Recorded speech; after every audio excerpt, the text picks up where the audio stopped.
or sitting on?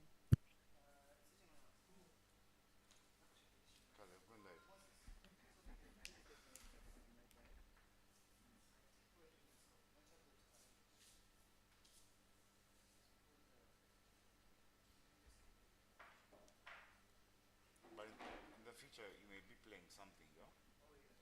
We need to find out getting that audio.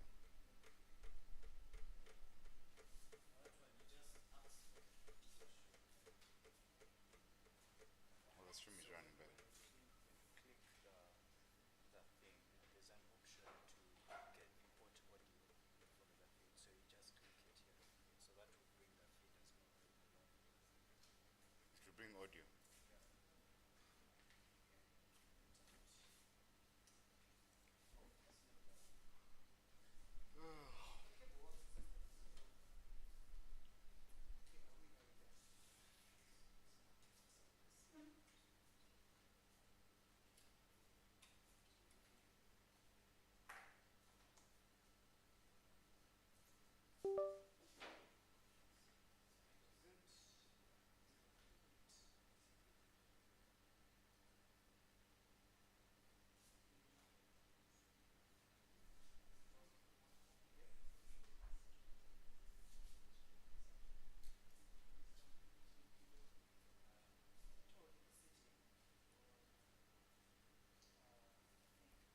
Okay, Moses, we didn't do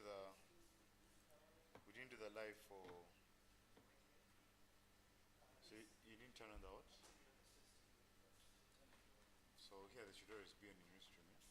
So let me put it on. That's why we only have one stream. But I'll put it on. No, you have to put it on here because the feed comes from here. So now I've sent it.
That's where I'm still muted. I hope there's not too much feedback. It's okay. Even when I'm not muted. Okay. It's okay. Even when I'm not muted. Yep. Okay. It's okay. Even when I'm not muted. Yep. Okay. It's okay. Even when I'm not muted. Yep.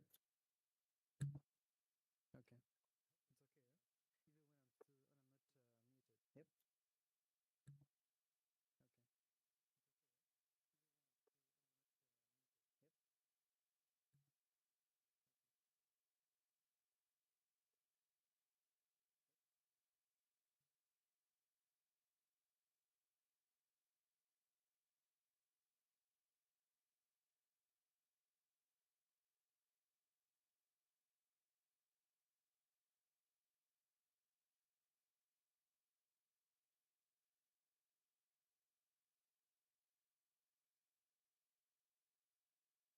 This is the part where I unmute.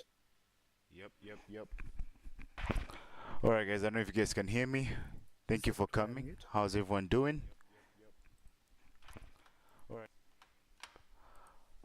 Desire saying she can't hear me through her headset. Really? Oh, him. Moses will have that handled.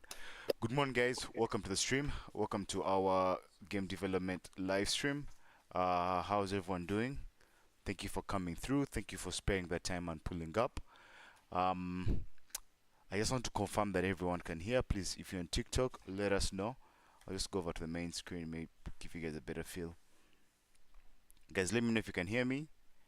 If you're listening to this on whichever platforms. And good morning. I appreciate you guys for coming through. Alright, I think we should be good. Aldrin Desire says something. Good morning. How's your morning? Good morning, everyone. How was my morning? Very brief. It started, then I found myself here. Desire, how was your morning? Great. Woke up to some music. Desire, you're a bit low. You're a bit low. Oh, I was saying that my morning has been great. Woke up to some music and now I'm here. What type of music were you listening to, bro? What type of music were you listening to? Anna Makula. She's a gospel artist. Okay. Alright, guys. Thank you for tuning in. Thank you for coming through. Welcome to our weekly game development live streams. Bullish Flex, thank you so much. Desire, we can't hear anything. Desire, just up your gain a bit, please. Aldrin, can mute yourself normally in case you're not talking. And Aldrin, what are we looking at today? I think we can just quickly dive into that. Today we are doing I don't call it a transfer, but we're turning some art into an actual playable level. Last time we managed to look at what the process is like. We looked at some of the details. Today we'll be putting rubber to the road and making sure that everything we do is functional. So we have this scene, as you can see it. Hope you guys can actually see exactly what's on my screen. Just trying to make this a bit bigger. We have this very interesting scene. As you can see, there are no materials, but it looks cool. There's different parts to it. There's some little animation here and there. It's nicely set up. We just want to get this into the engine and then have it be, interactive and, engaging. We also want to set up some materials, look at what it's like to add materials to different objects. So we'll be working with Blender, Substance Painter, and then finally our home, Unreal Engine. Alright, so what are we starting with now? Maybe you can just give us a bit of an intro of what we're looking at. This is in Blender, yeah? Yeah, this is currently in Blender, as you can see. So this is the scene as it is in Blender. So what are we looking at? What on the streets is we're working on some original IP internally. And as a stepping stone or as a starting point, we have so many concepts we're trying to put together. And one of them is what the spawn points will be like for players. So this is one of the spawning points. This is basically a docking bay where you have maybe some cargo getting moved around. So some cargo gets brought in like at that point. As you can see, this container is representing the cargo. Then you have maybe some ship drives and, a bunch of other sci-fi goodads. Doodads or goodads? I think it's doodads. Some sci-fi doodads in there. So we're trying to test this level and see if it actually works by building it.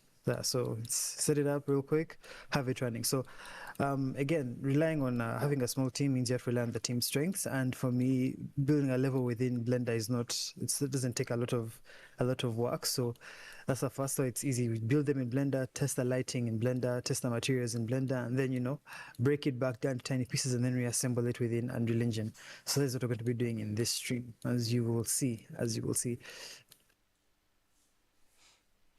All right. Let me see if there's anyone in the chat. Desire is loud. Oh, Desire is low. I think we're good now. We should be good now. All right, guys. Let me know how you're experiencing the stream. In case there's anything you want us to work on, please do point it out. We can quickly get that fixed. But regardless, I really appreciate you guys spending your Saturday morning with us. just like Aldrin has taken you through, we'll be looking at something in line with our internal and original IP that we're working on, a game that we're working on that I believe we haven't shared a lot, but we are soon sharing quite a lot, and you'll all be able to get a bit of an idea of when it comes to the type of title we're trying to build. And we'll be bringing you along during these streams. We'll be looking at some of the technical aspects of the stream, sorry, of the entire process, and just more or less building in public. Desire, is there anything you'd want to tell us as we quickly dive into this?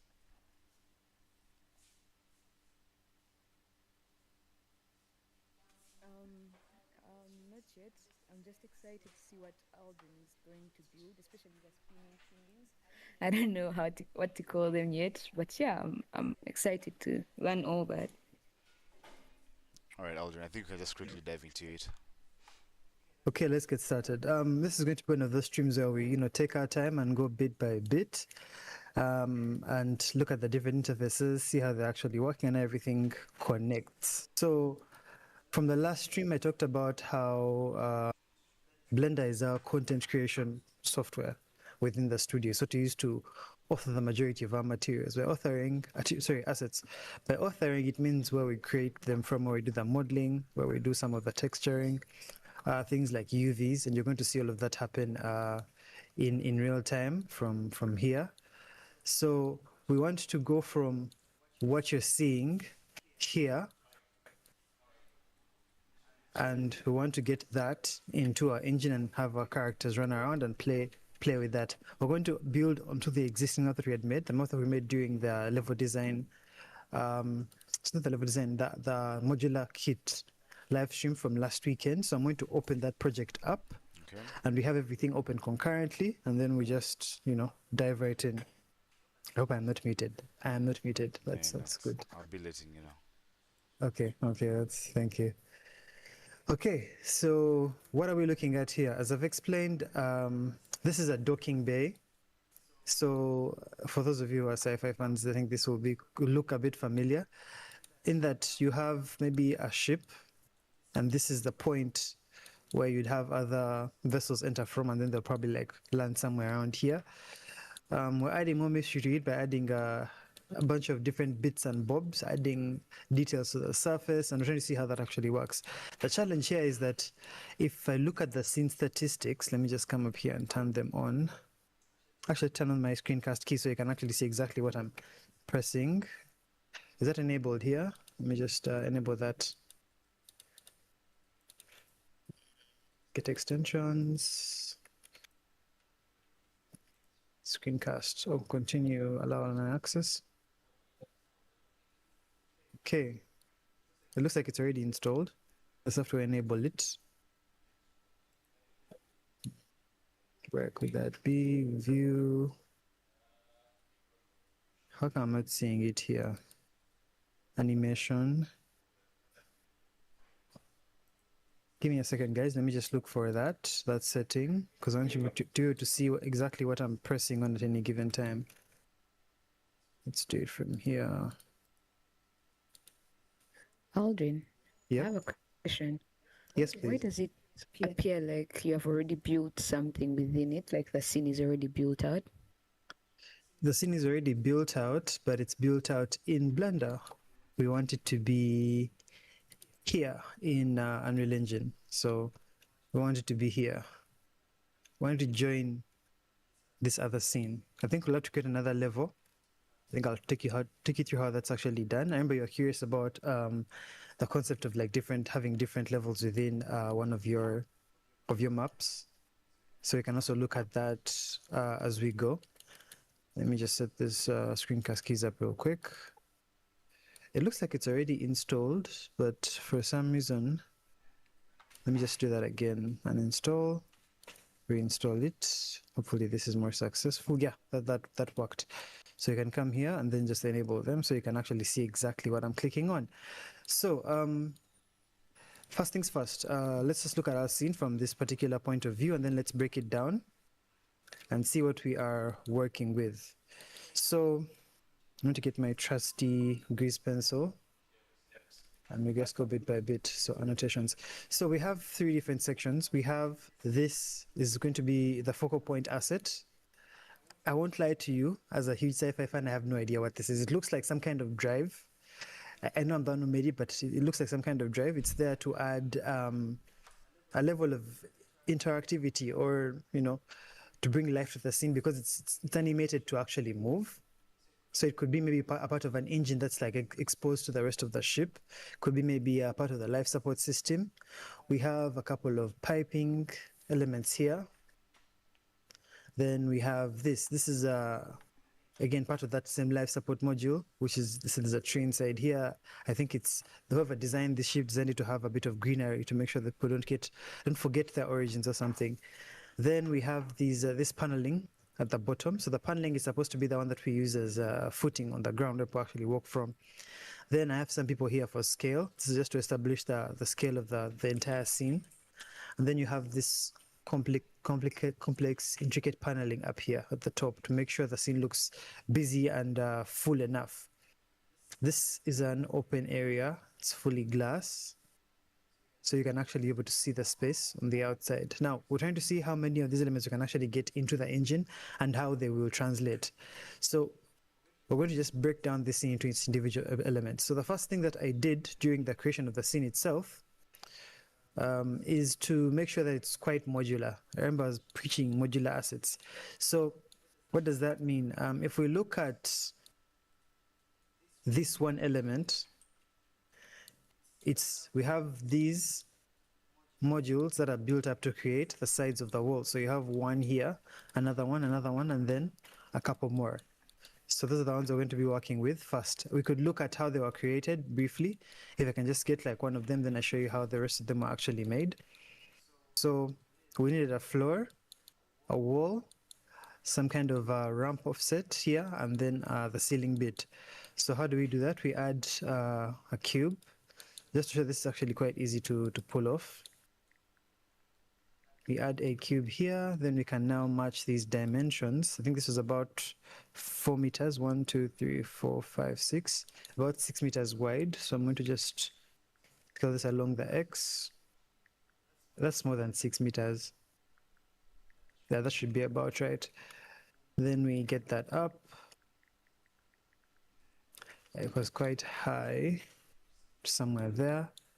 You have the general shape now. Let me just position this appropriately. So just move this to the top, bring this behind here. And then we can add these details now. So I believe the thickness is matched. Yeah, so just get this to be the right thickness. And then we can put the floor area. So we're going to just do a Shift D on the face, duplicate the face, and then extrude it. So Shift D, extrude that, 3. And then, so Shift D, and then extrude here. It's up to some. So Aldrin, Yeah. well, you had talked about how you're supposed to prepare all the components, think them through as you're building your scene, right? Yeah. Do you also think about lighting at this point, or it's something that you think about when you go to the engine itself? Yeah, you have to consider lighting at this particular point. I mean, you could think about it, you could refine the lighting a bit later on, but at least you have to have the best lighting for the scene set up in here. That's why in the concept, if we go back to the original concept from here, you can see that if I go back to this camera angle that we used for the initial rendering, that we have some lights set up. I need to give that a second. Are we using Eevee or cycles? Let's look at that. Wow, I'm surprised actually this heavy. We're going to have to do some optimization when you get to Unreal Engine, because I'm seeing already using 8 GB of VRAM out of the 12 that we have. So I think we'll have to do some optimization on that front to get that running in real time.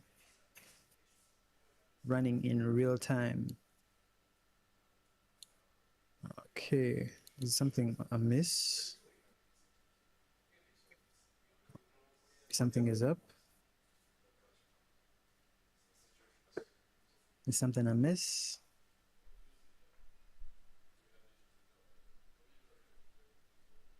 Okay, it looks like I've already overwhelmed. I have a talent of overwhelming computers, and I don't know if it's a good talent or a bad talent. But regardless, to answer your question, yes, you have to consider the lighting at that particular point. Yeah. Okay, but the goal is here we have real-time lighting, so it's easy for us to test things for real here. So I'm going to first create a new level here. We're going to move over a couple of assets and then work on testing them in terms of painting, and then make sure this is actually playable. So how do you create a new level? We already have one level here. If you look closely at our outliner, this modular asset build stream, this is what we used initially for the first stream. So you can come and right click and then do new level. We're going to call this docking area. Maybe you can also explain what the difference between the level in UFN and the different levels that you have in game while playing different games, because I think that's one of the things that were confusing me before. Oh, okay. So by definition, a level is like a collection of assets and settings. That's like the dictionary definition, whereby if I assemble these assets in a particular way, set up my skin in a particular way, and just save that in one area, that's going to give me a level. That means that it will have a certain look to it, a certain feel to it, maybe a set of play settings. That is going to be one level. Then another level would be the same thing, but for like different assets, yeah, with different play settings. An example I can give you is, let's say, if you're playing, what is a common game that I can actually give?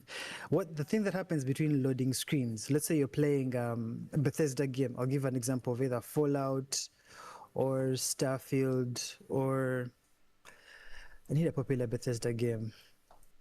But essentially, when I'm playing from, let's say, the outside section of usually for Bethesda games, when you're outside in the open world and you're running around, that is one level.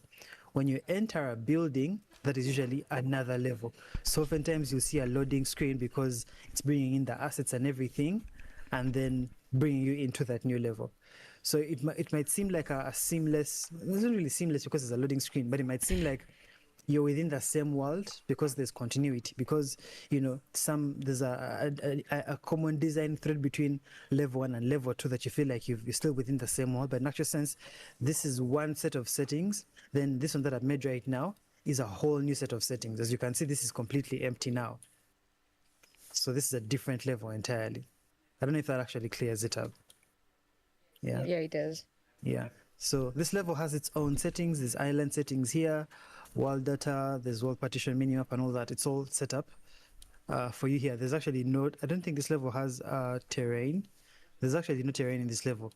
So we're going to use this level. We're trying to make a ship kind of situation. So we're going to change the time of day to night so that we have that kind of lighting in this particular level. So if I keep on jumping back and forth between the different levels, you'll find that, they have different settings.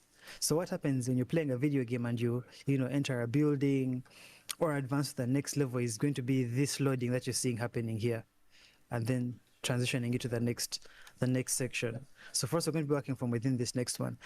Then in UEFN, with regular Unreal Engine, you can have as many levels as you want, and you can have code that lets you transition from one level to the next, or have that player progression happen. But within UEFN, you can only have one master level for every map. If that makes sense.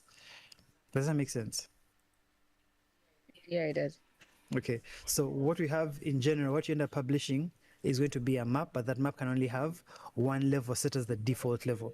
So how do you set that up? There should be a project settings window, if I can actually find that. Ideally, you should be able to set that up. And I think it should be a project settings, project size, upload manager, project settings. Then from here, there's vast paths and everything. There should be an option for, let me just type map here, sorry, level.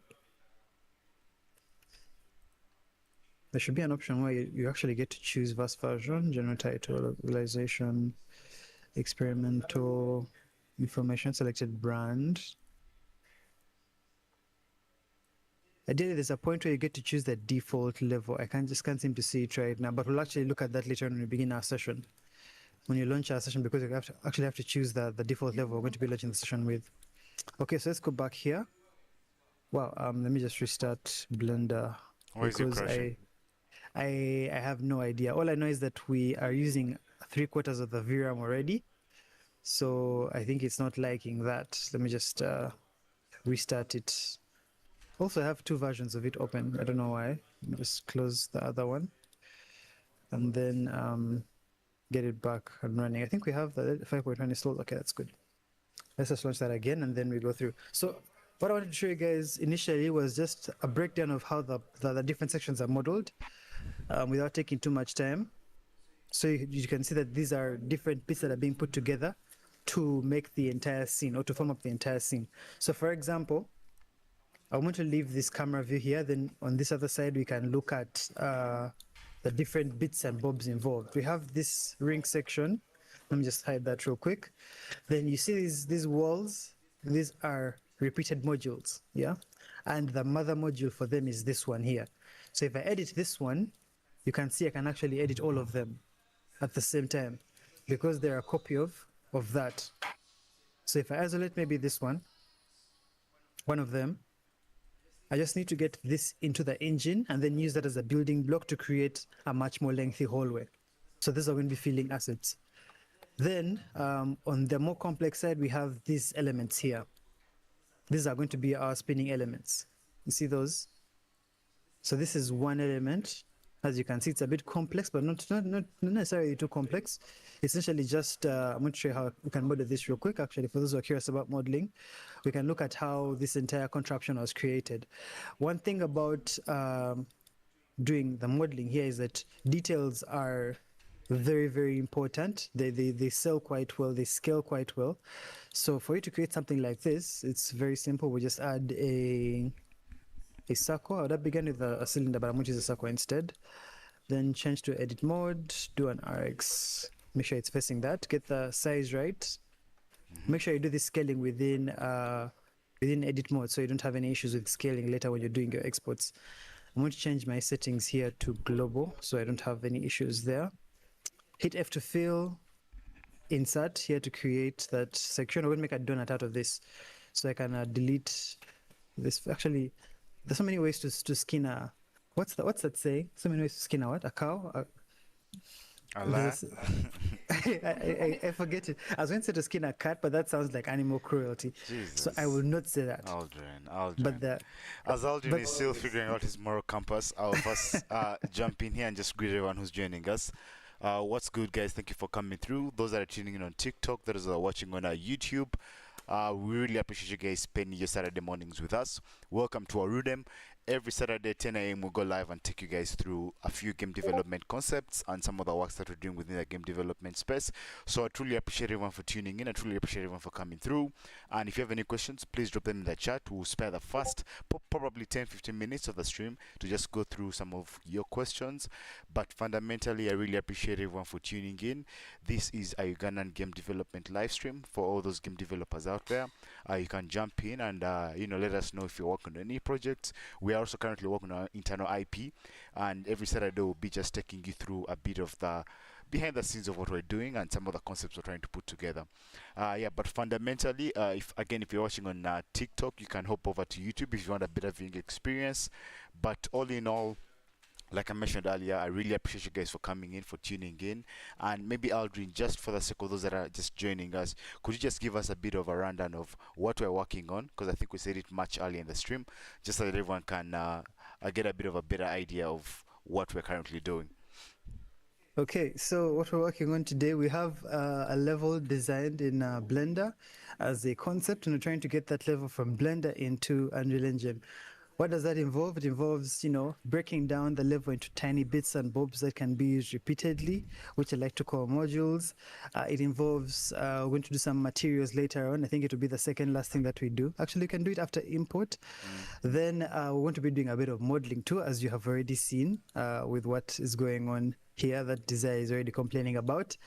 So we're trying to see how we get a level from that you've modeled in Blender into Unreal Engine and make it playable at an optimal level.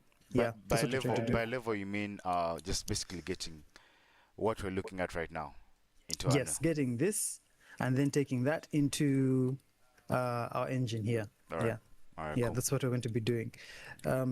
So I was just showing everyone how this was created, this intricate detail here, and then I did something, and then Desire said she looked at it for 2 seconds, and then everything had changed. So for her sake, we're going to go through this again. Let's begin with a circle. So we have a circle here, a plain circle. I hope you're following along, Desire. Pick up a couple of tricks. Then we're going to fill this circle in. So right now we only have edges, yeah? Edges and vertices. So we're going to fill this in to create one big face here. So just press F to do that. Why is it red? I think I explained back faces in the last stream. These are the inside faces, yeah? Game engines don't render inside faces. So if I export this thing like this, it will be visible here and invisible here. So I usually have this setting toggled on so that I know exactly what I'm looking at, and don't get surprised when I go to Unreal Engine and I'm not seeing anything on my mesh. Okay, so we have this. We're going to first make it a cylinder now. So we're going to extrude and give it some thickness. So we extrude with E on the other side to make sure. If you do this, that's wrong. This is the right way to do it. Yeah, then we don't get any back faces. It looks like that.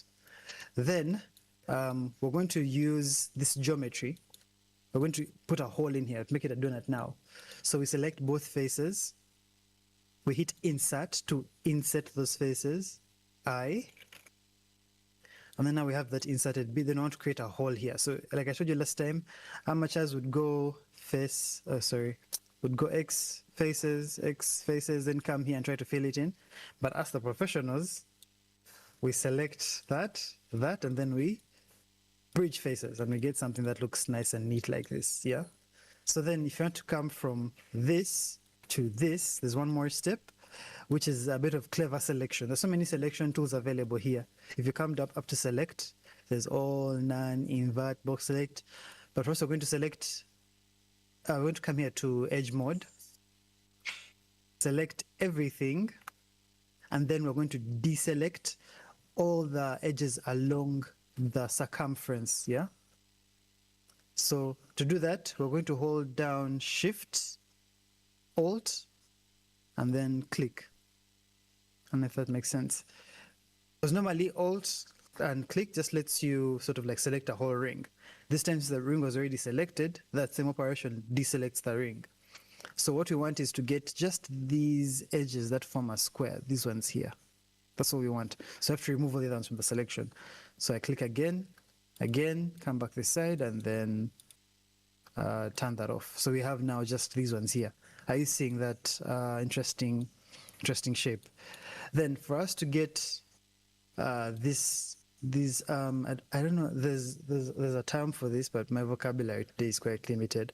But for us to get these details here, we have to create them ourselves. We're going to create them using the bevel tool. So we do a Control B, and we bevel everything we've selected to a certain thickness, like that. After we have done that, we are going to duplicate what we've created, because I wanted us to have two members. I want us to have this one here on the inside and then this one here on the outside. If you look at them critically in the material view, which I need to remove, I need to clear the override. There's an override I had made for when we were designing the thumbnail. You just remove the override so you can get to see the real materials here. So give that a second. Yeah, so on the inside there's a copper, and then here there is a kind of galvanized kind of steel, yeah, on this side, because these are two different meshes if you look at them. But now for us to get that effect, we're going to have to do the exact same thing here. So we already have this connected part, it carries the whole mesh, but we're going to duplicate just the parts we've selected, the parts that are in yellow. So we will do a Shift D, and then we have that copy.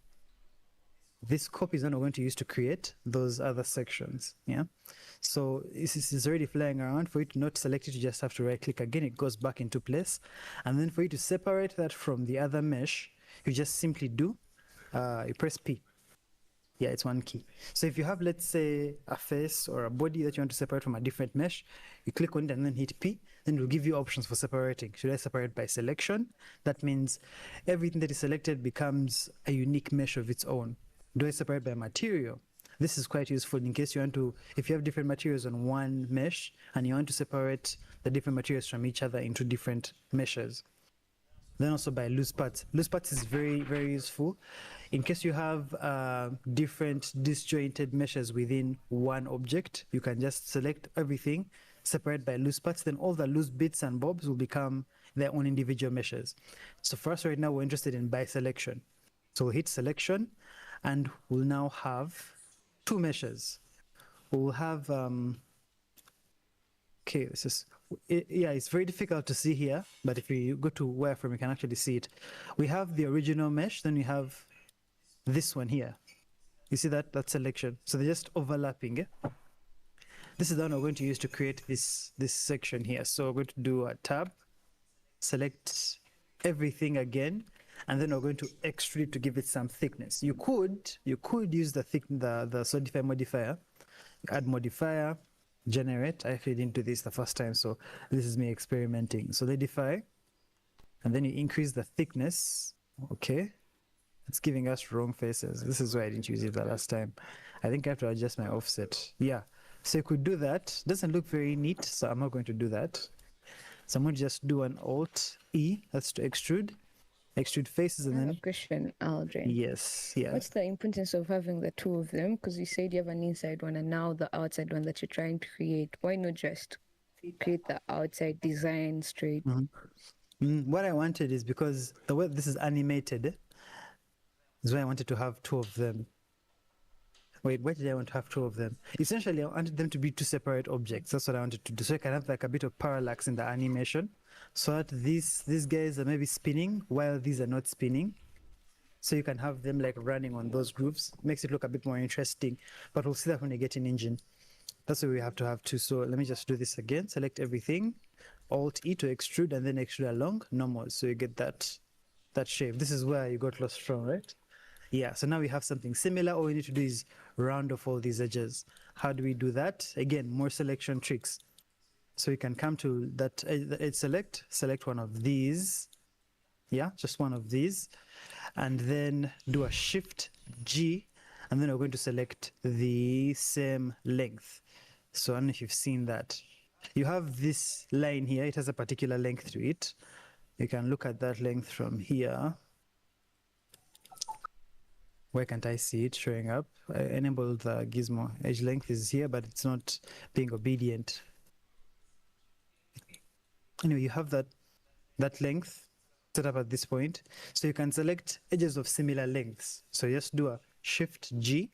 So you can select similar length, direction, amount of faces, face angle, creases. Really, these guys thought of everything you could actually think of. So I'm going to use length. And then after doing that selection, we're going to bevel these and make them get that nice round edge. So again, Control B, and then we get that nice, oh, I've actually selected too much. Let's first isolate that again and look at it directly. I've selected a bit too much because I'm selecting what is inside here too, but that's not really a problem. Let me just finish that and show you how it works. So Control B, and you can actually see that. Go up to somewhere there. Yes. Yes.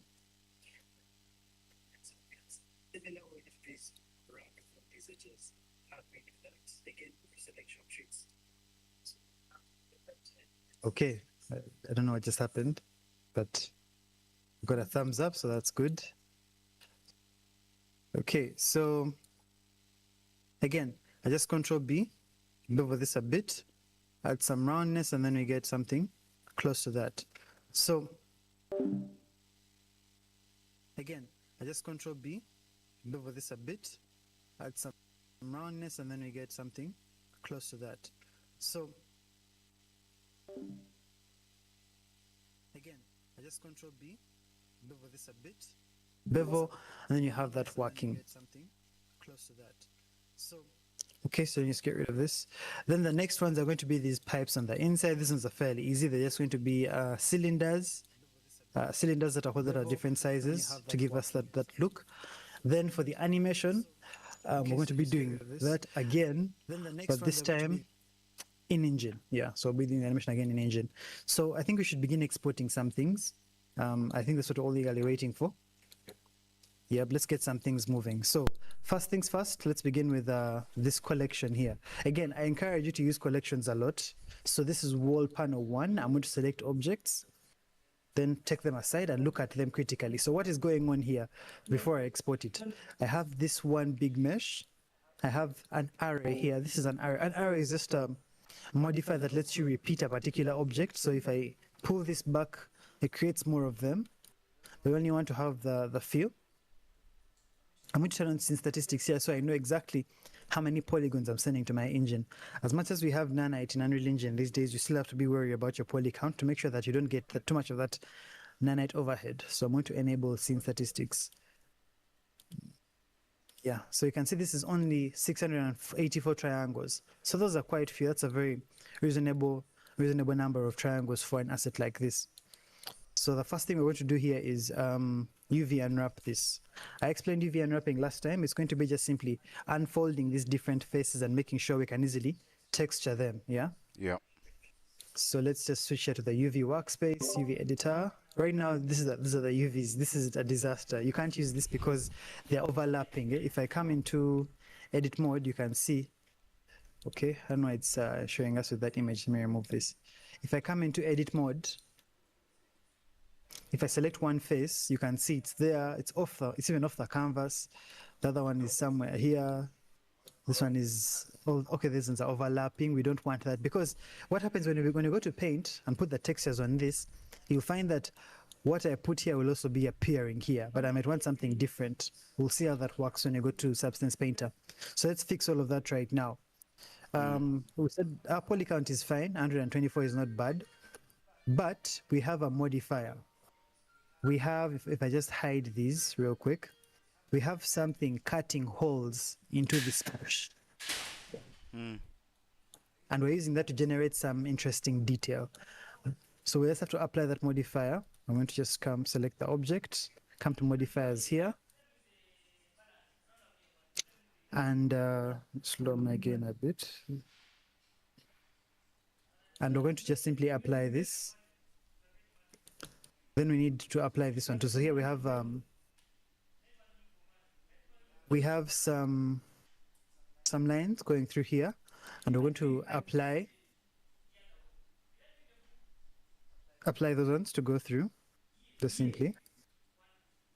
Now we have two sets of meshes. We only want it to be one. So we have this is going to be for our bars. If you look at that, then you have that too. Why do I want them to be together? Because I'm going to show you what baking looks like.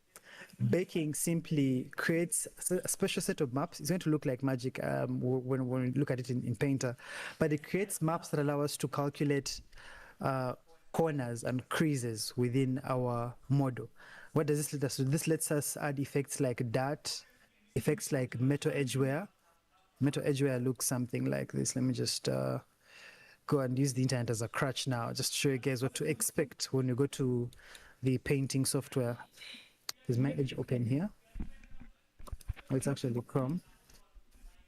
Let's come here and then, so let's look at this as metal edgeware. So this looks something like that. Actually, this is perfect. So you see that kind of effect whereby the metal has been used and is worn out. You can actually have such effects created procedurally in Painter, and we will see how that actually works. So I want to join these two meshes. I'm going to select this one and that one, hit Ctrl J to join them. And now we have this as one singular asset. Oh, not really. Let me add these two to the mix. Let's join this here. I'm going to just close this off. Select here, here, and then hit F to close that off. Select this and that, and then close that off. Need to turn this. We have something like that. And I'm going to join this, Ctrl J again. So now we have this as one singular asset. Yeah, can grab this and it looks something like that. Now we're going to export this. So to export these assets, the first thing I want to do is make sure that the origin is in the right place. Yeah. So I'm going to, because right now it's a bit far off. When I import this into the engine, I think I can just show you how we fix that. Do you think that would be, yeah, there's a modeling access here. So I can just show you how we fix that in engine. Let's just not do it from here. It's the origin, the same as the pivot thing. Yes. So right now the pivot is here. When I bring this into the engine, since the origin of the entire map is at this point, the origin of that thing is going to be here, which is not what we want. But then I want to show you how to fix that when you get into Unreal Engine and you have that kind of error. Okay, so let's just hit this and first fix the UVs. That's the very first thing. I was going to forget that. So we come to tab. You could manually add seams. Let's say, what is a seam? A seam is where you want the unwrapping or the opening to begin from. But since we are, you know, I wouldn't say lazy artists, but since we are very skilled artists, we're going to allow Blender. Smart artists. Exactly, very smart artists. We're going to use Blender to do this for us. Now, I want to kill texture space with these small bars, so I'm going to do them last, but I'm going to select the main body with L. As you can see, the UVs are very disorganized now. I'm going to hit U to get that menu for unwrapping. So this is our UV unwrapping menu. Just hit U. It has all these options: unwrap angle best, conformal, minimum stretch. Let's first leave all these alone. Some of them are really good for organic unwraps, others are good for hard surface at a particular point. But for now, first, we're going to just use the best Smart UV project. So this one, as you can see, projection unwraps the selected faces of mesh objects. That is not very helpful. But essentially, the Smart UV project this is an algorithm to calculate how to distribute the faces on that unwrapped, can I say that unwrapped area. That is very, very optimal. So I can just select that, hit Smart UV project, and then unwrap. So what has happened? If you look here and then you look here, you find that the program has taken each and every face here and made it an island. They call them UV islands, and made a UV island of its own. So if you look at this edge here, you see that? It's going to be this one here. Same thing for the one behind here. It's going to be right there.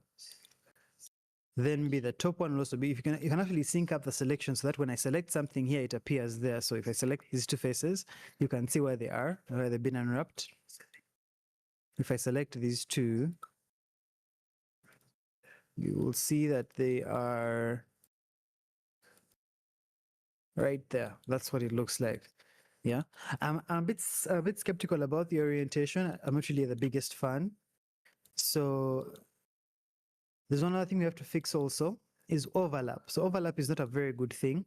We try to create some gap when we unwrap. So I'm going to do this again and then add that overlap. So hit U, Smart UV project, and then just simply change this island margin. Island margin is going to be the distance between two separate UV islands. So I'm going to create some small gap. Let me just use this to create a small gap. I'm going to create one of like 0.003. So when I unwrap, you find that there's at least a small gap here. You can actually adjust that gap in real time if I'm not wrong. So you see that? What this helps us do is essentially you don't have overlap on your UVs. Ensure there's no overlap on your UVs. So you can scale that up and you can see that this is a much bigger space. The sacrifice we make here is something called textile density. Let me just look that up real quick. By the time the stream ends, I'll have improved so many vocabularies, but textile density. So this is a very important metric within game design, and also even when you're doing 3D design or 3D modeling or 3D texturing for any application. So textile density is the measurement of how many texture pixels are mapped to a specific unit of surface area in a 3D model, usually expressed in pixels per meter. So what does this mean? If you have a real world object, like so for example, you have this bottle, yeah? And you're trying to digitize this bottle. This bottle has a real world size, right? This could be about 20 centimeters in height, right? The question is, when I'm recreating this in CGI, how many pixels do I give each meter? What does that mean?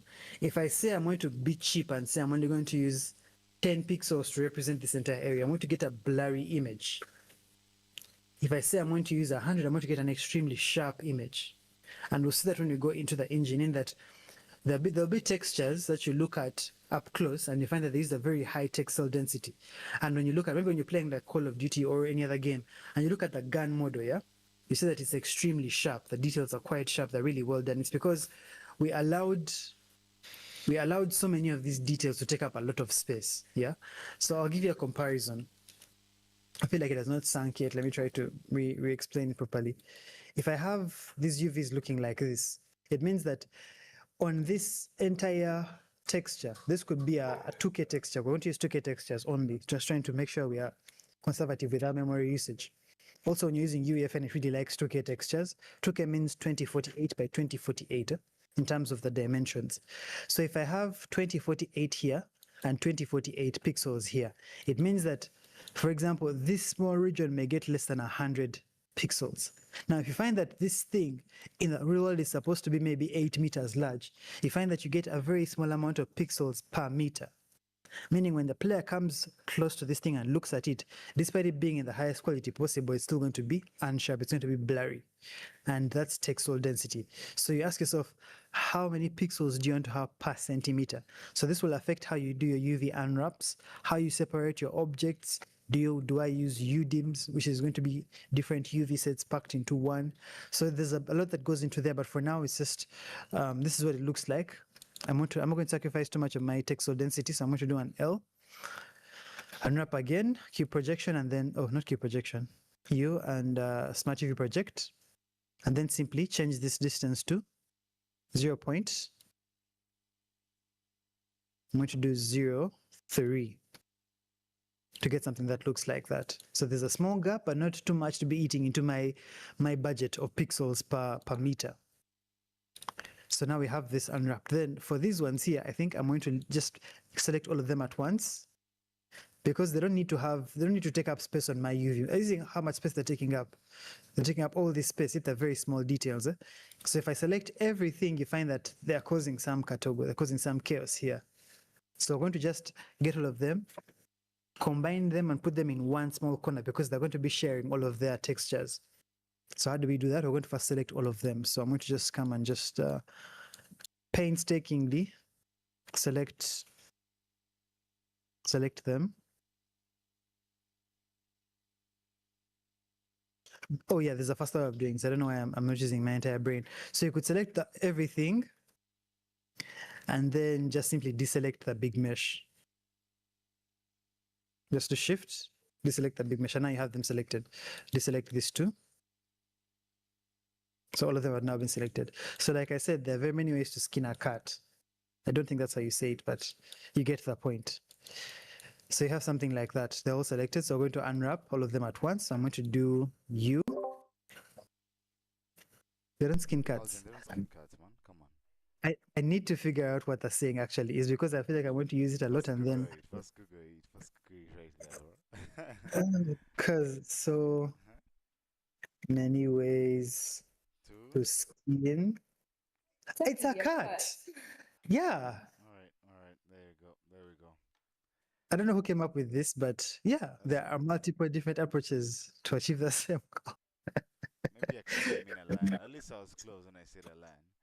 Yeah, but it's actually from, I think I'm seeing it's from a catfish or something. That's what they meant. Okay. That's interesting though. That's interesting. Anyway, okay, so we have them looking like this. I don't want to over tamper with their UVs. Let me just do this. Then hit, let's see, U, and then do a cube project to get something like that. So it's breaking down all the UVs into different elements, which is not bad. I just don't want them to occupy all this space. So I'm going to select all of them and then scale them down and take them to some corner here. So what does that look like? When I bring back everything, you see they're overlapping with something else here. We don't want that. So I'm going to put them maybe here. So just grab these and then, oh, they're coming with something else. Let's deselect this. Grab them and put them somewhere here. Then maybe scale them just a little bit so they can occupy some space, but not too much. So they'll be there. So depending on the settings we use, we can also paint on them directly. We won't need to do that, but let's just say we do. So we have that selected. Done. So now we can export this to our game engine and have no issues with the UVs, and export this into our painting software and have no issues on that front.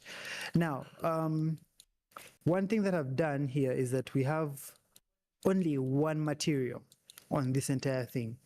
if I come to my material preview, hopefully this time it doesn't disturb me. We have one material. We have this one material. But what if we want to have some variations? What if we want to have maybe metal panels here? Okay, maybe a metallic material here, and maybe some other material on the inside here. How do we deal with that? We're going to either use what they call vertex painting, or we can create separate. Vertex painting, we have one material with different selections that will take on different material, different properties. This gets a bit complicated very quickly. But for now, I want to use the simple approach. I'm going to just have several material slots with different looks. So for example, our floor is going to be a different material from maybe the rest of the walls. So I'm going to select the floor here. Just the floor alone. And then maybe up to, yeah, and then make this a new material. It's already a material slot here for, I think, let me pick a new material slot. So add material slot, create new material, and I'm going to call this the floor. Get something like that. That's fine. And then assign. So I select the floor, select these, and then hit assign. So now these faces here will take on that material. There's another slot here you see that has nothing on it. I think this is the one for these bars. So this, if I select this, then I say select, yeah, it's definitely the bars. So I'm going to create for them their own material, new, and I'm going to call these bars. Just correct that. Bars. Yeah, something like that. Then I'm going to also do an, they're already assigned, but let me just do it just in case. Now what is left is going to be the rest of the wall here. This So which is the process, gribble. this process is what's enabling us transfer this particular asset to Unreal, right? Yes, it's dividing the asset up into different bits so that you can actually create interesting textures and then transfer that directly into Unreal. I'm going to show you how to do the texture setup in Unreal Engine, and everything will actually work quite smoothly. So there's really so much that's going on. It's a whole process. So we have this done. I'd like to go with my agreeables, but I'll also show you how to generate this kind of texture. There's a really nifty tool for it. And if you take away anything from this stream, I believe you should take away that tool. It's quite useful. Okay, so we have this done. I'm going to keep this the same because we're going to cover this area with what? With a particular asset. So we don't need to like overdo details for this part. So finally, let's select everything. Let's go back into our solid mode. Select everything, then do file, export, FBX like last time. Remember, we made a preset of FUE to FBX last week. Yep. We used that preset. Then I'm going to go to asset export here, and I'm going to call this the ship. I'm going to use the actual naming conversion for Unreal Engine. So material instance, which is MI underscore, I'm going to call this war module.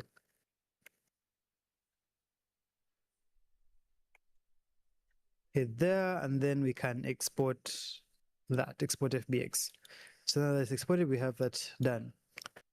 So let's see what that looks like in Engine. So you can come here, create a new folder, call this shape assets.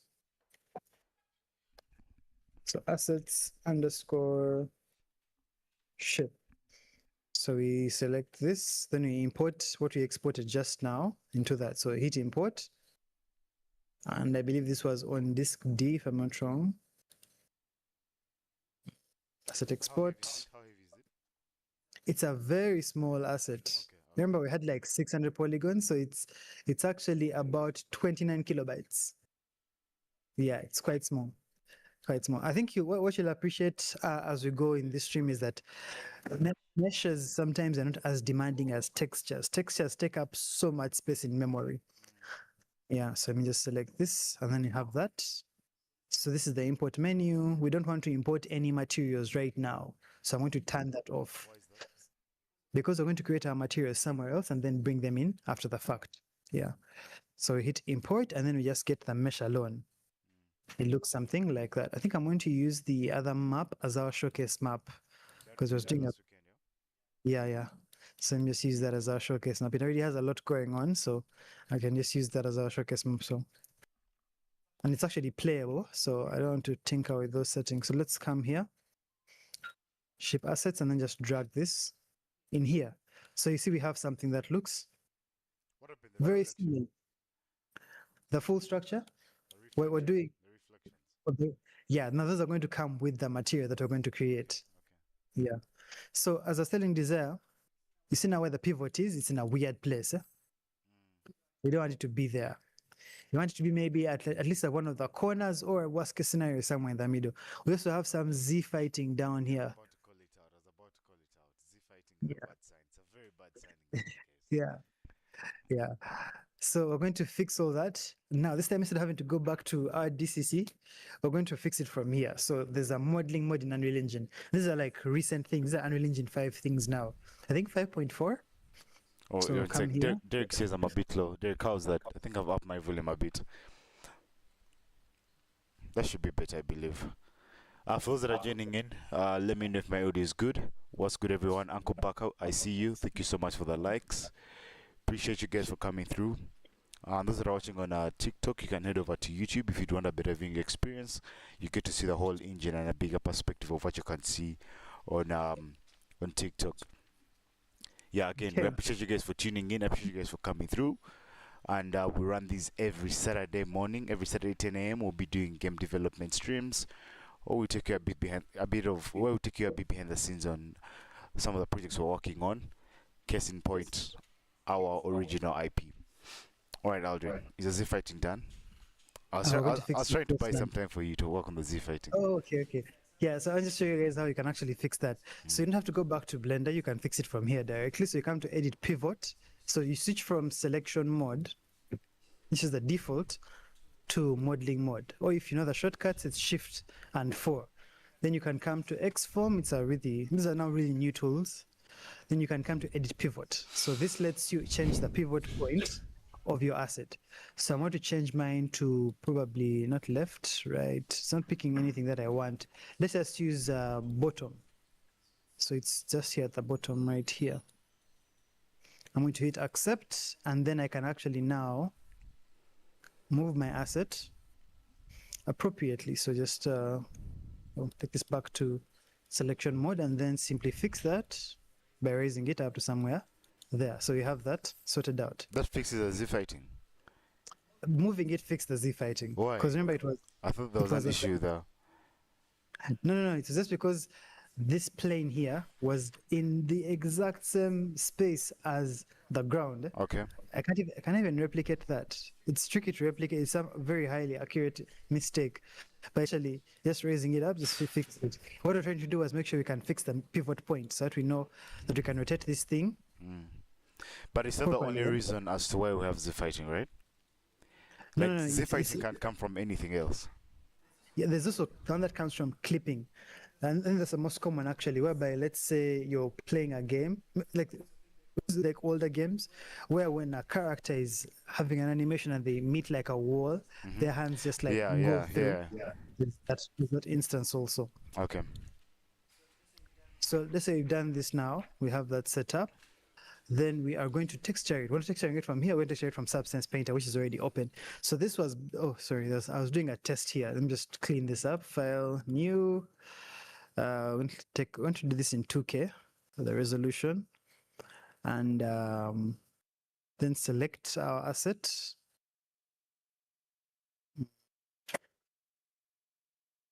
It should be on disk D. And where is... And memorize this. Arudem, Discord. Okay, let's just do it from here where I can actually see what I'm doing. So I think it's here on disk asset export. Yeah, that's the folder. So let's look for asset export. It's right here. Then we select our wall module, which is this. I believe this is the one. Yeah, open. Okay. No, we're not saving that. So what is Substance Painter? Substance Painter is a tool. I think it was first made by a company called Algorithmic. If I'm pronouncing that wrong, they should forgive me. but it's a texture painting tool, meaning that it lets you draw textures directly onto your meshes and then export those as image textures that you can apply in your software of choice, either Blender, Marmoset Toolbag, Unreal Engine, or anything used for rendering. So this is the, I think maybe the first time some people actually encounter it. Its controls are a bit more like legacy industry controls, but basically it lets you adjust lighting points, it lets you texture your mesh. Now, remember how we created different texture groups in Blender? When we were here, we had gribble, bars, and flow. We can actually look at those in detail from here. So you have the bars, you can see how they were unwrapped. We have the floor, you can see what it looks like here. We have the gribbles, which is the walls themselves, yeah, how we did them. That's why it's when I first have those UVs unwrapped. Now the next part is going to be the miraculous part, which is quite useful when you're going to do game dev, trying to create realistic assets. It's going to be what they call baking. So baking, let me just talk about it while I'm actually doing it. I'm going to switch to this image of the croissant. I don't know how you pronounce that. Is it a croissant or a croissant? Desire, please, Desire, help us. The T is silent, Croissant. so it's like croissant. Yeah. That feels so pretentious. I feel like they might increase my taxes just by me saying it like No. What does Desire explain? Well, in What does French- Desire explain? Please. In French, some letters, especially the last ones, are silent. So how do you say it? Croissant. Croissant. Yeah, we'll be paying 50% taxes now because it just sounds so bougie. Anyway, so we have this baking workflow. What does baking let us do? I'm going to again just lean onto the definition provided here. Did I close the browser? I think I didn't close it. Good. So let's look at texture baking. Okay, so basically converting complex materials into flat 2D. Okay, this is not very helpful, but essentially, yeah, maybe when you see it in action, it will make sense. So we have this object. It has corners, it has creases, it has whatnot, all those different bits and bobs. When we bake, we want to see how can we create different kinds of maps from this static mesh. The first map we want to see is what they call an occlusion map, an ambient occlusion map. Now that map is going to just quantify how much of the mesh is open to the atmosphere. For example, if let's say we have this, now I realize that the camera is on my face. 1 second, I can fix that. I Okay. can just, I'm going to use the full screen now. Oh, okay. Yeah. Oh, yeah. So let's say you have these two objects. I'm running out of objects. I don't have enough objects. You have these two objects, yeah? This is my phone and this is the bottle. Unfortunately, it's transparent, but I can still make my point. If you have these two objects next to each other, yeah, there is a way that the amount of light at the points where they touch each other is going to be less than the light landing on the rest of the body, right? You could call that a contact shadow, but then we like to call it, the other version of it is called ambient occlusion. Like, how much of the light from the outside are these objects blocking off? So you find that in real life, there'll always be a contact point between two objects that is a bit darker. So when we do the baking, we can create maps that look like that. And ambient occlusion is used in so many games to fake the concept of having contact shadows. Because obviously, if you have two things touching each other, it's going to be dark, yeah? So we'll see what that looks like. I feel like I'm over-explaining. So I'm going to just bake that. So we come to the baking section. We're going to pick the gribble. We want to bake the normals, turn off ID, leave ambient occlusion and curvature on, leave position and thickness, turn thickness off, we don't need that.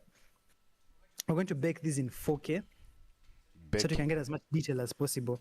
Yeah, it's a very interesting word, I think. But when you see there's so many settings here, we don't need to look at all of them.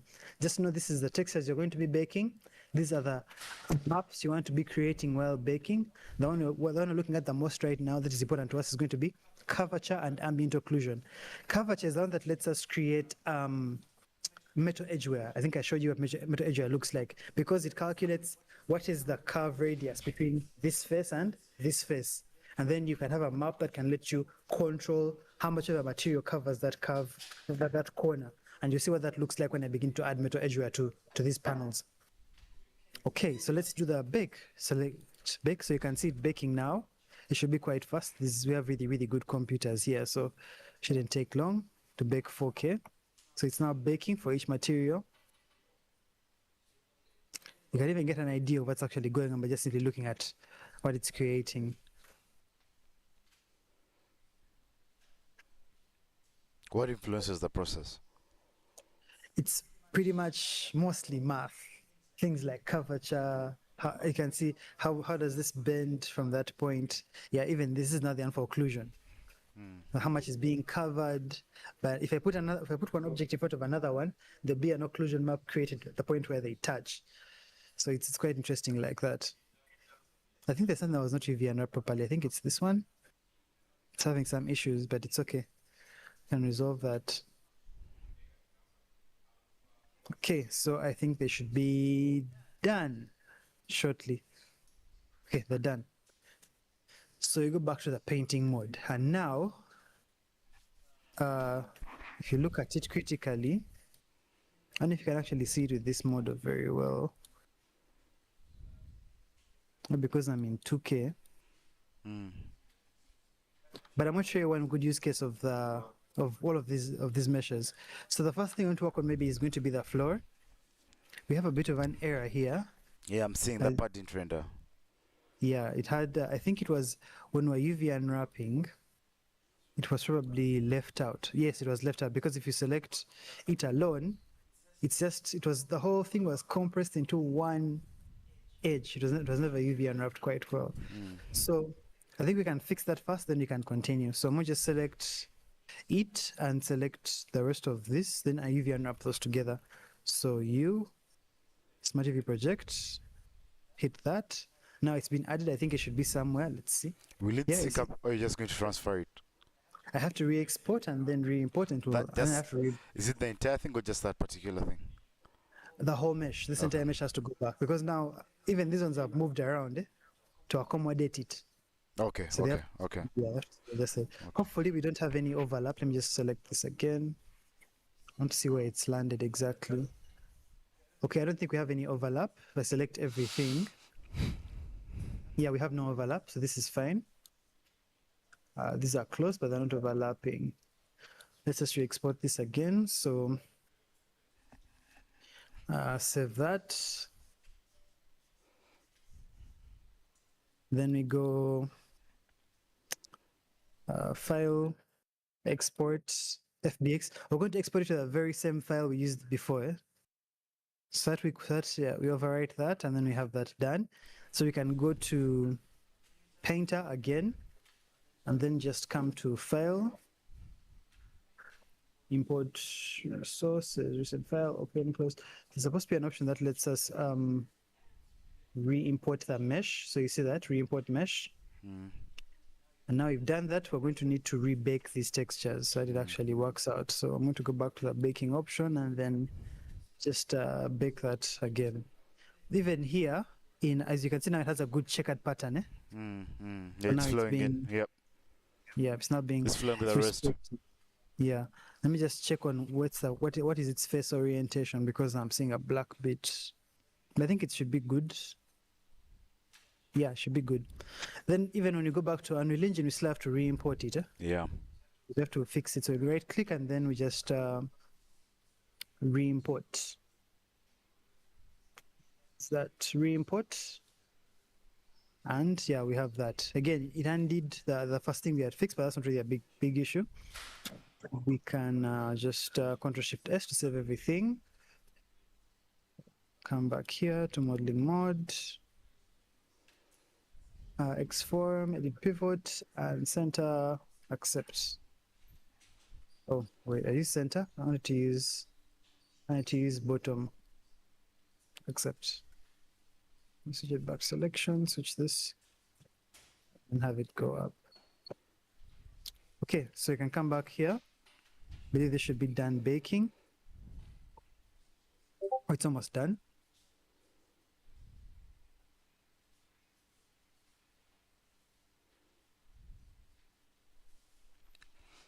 The baking process. Interesting. Yeah, it's quite interesting.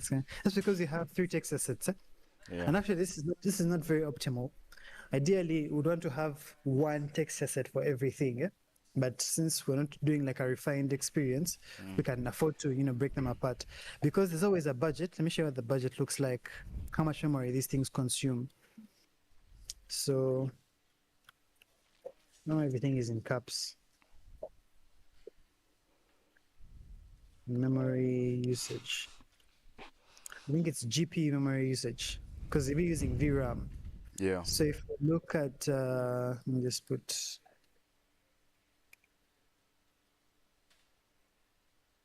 and there's a, so if you look at, this is 1080p minimum VRAM. This is for gaming. I want to get the actual thing for the text. It's supposed to be at least an infographic that someone made. Are we almost done baking? Or almost done baking?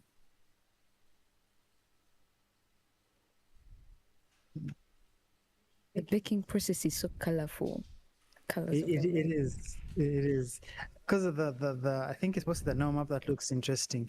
Anyway, the thing is, I have to Google the right thing, but essentially, if you have, let's say, a 512 by 512 texture, it would use, let's say, a certain number of megabytes of VRAM.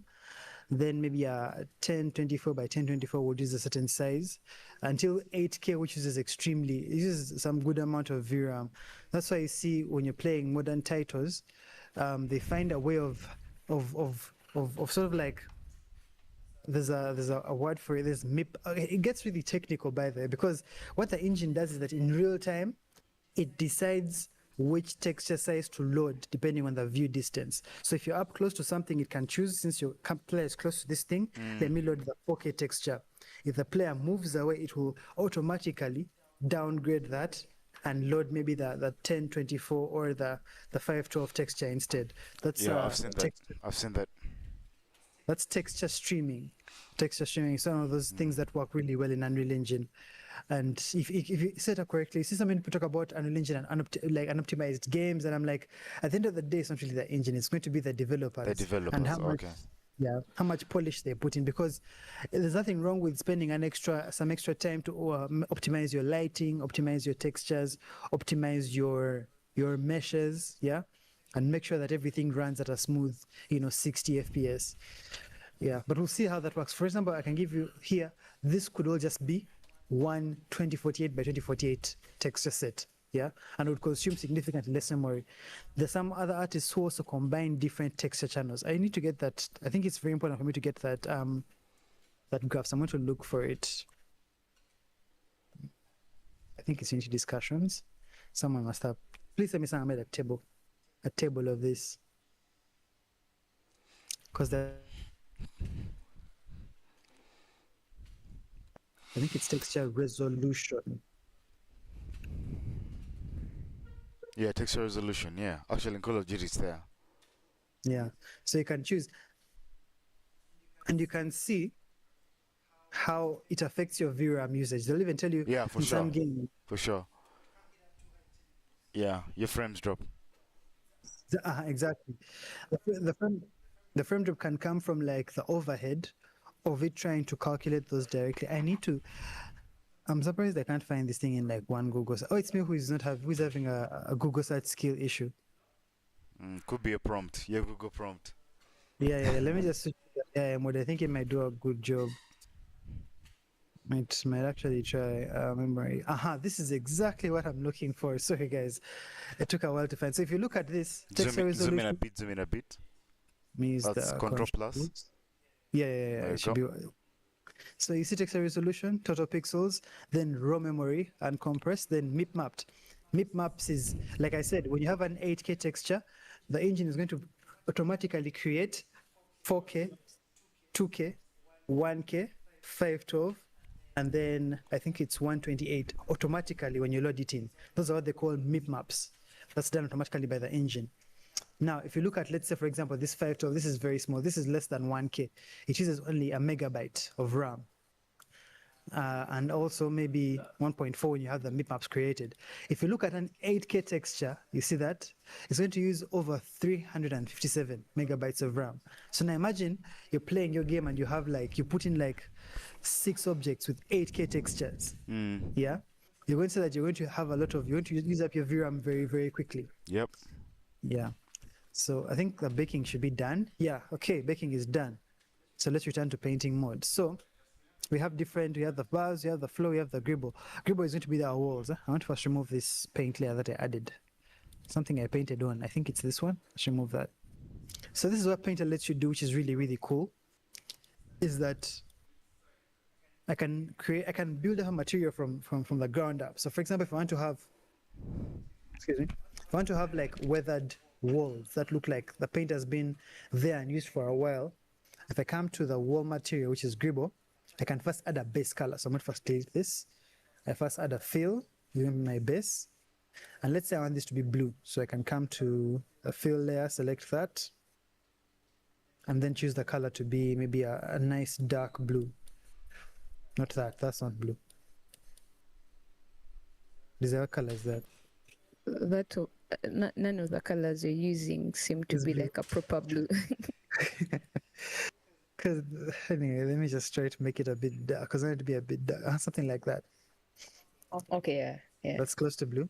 Yeah, okay. Yeah.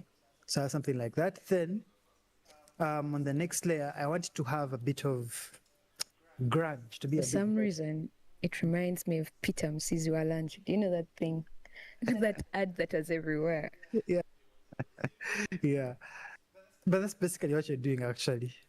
So I want you to have like maybe a bit of grunge, a bit of that, because this is too clean, yeah?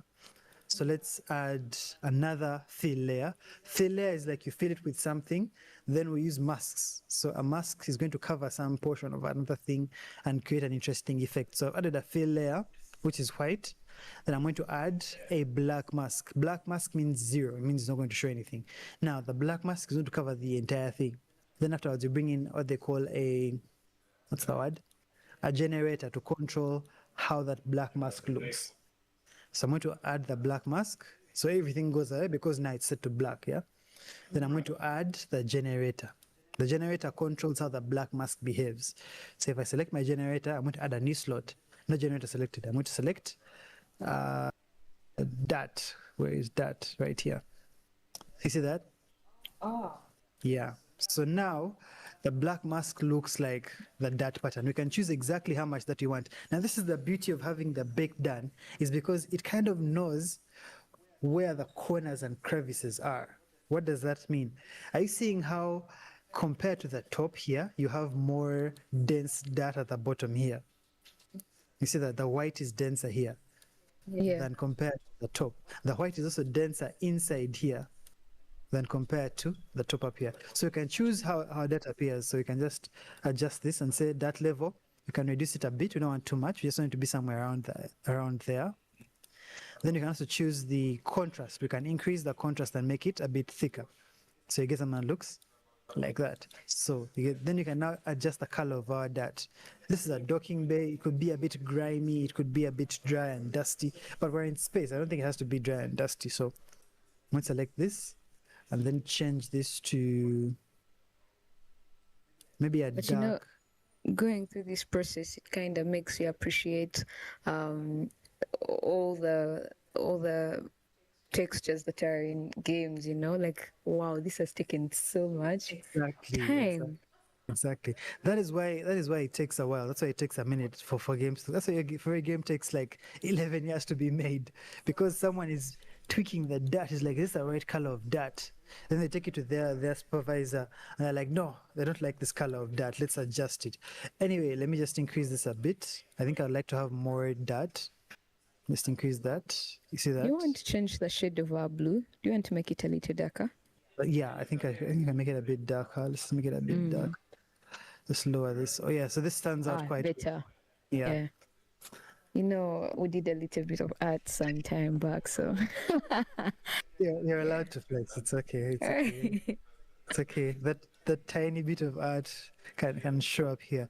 So another thing is that dot layers. So you expect it not to be, flat. Yeah, it's going to add a certain level of thickness to our material, right?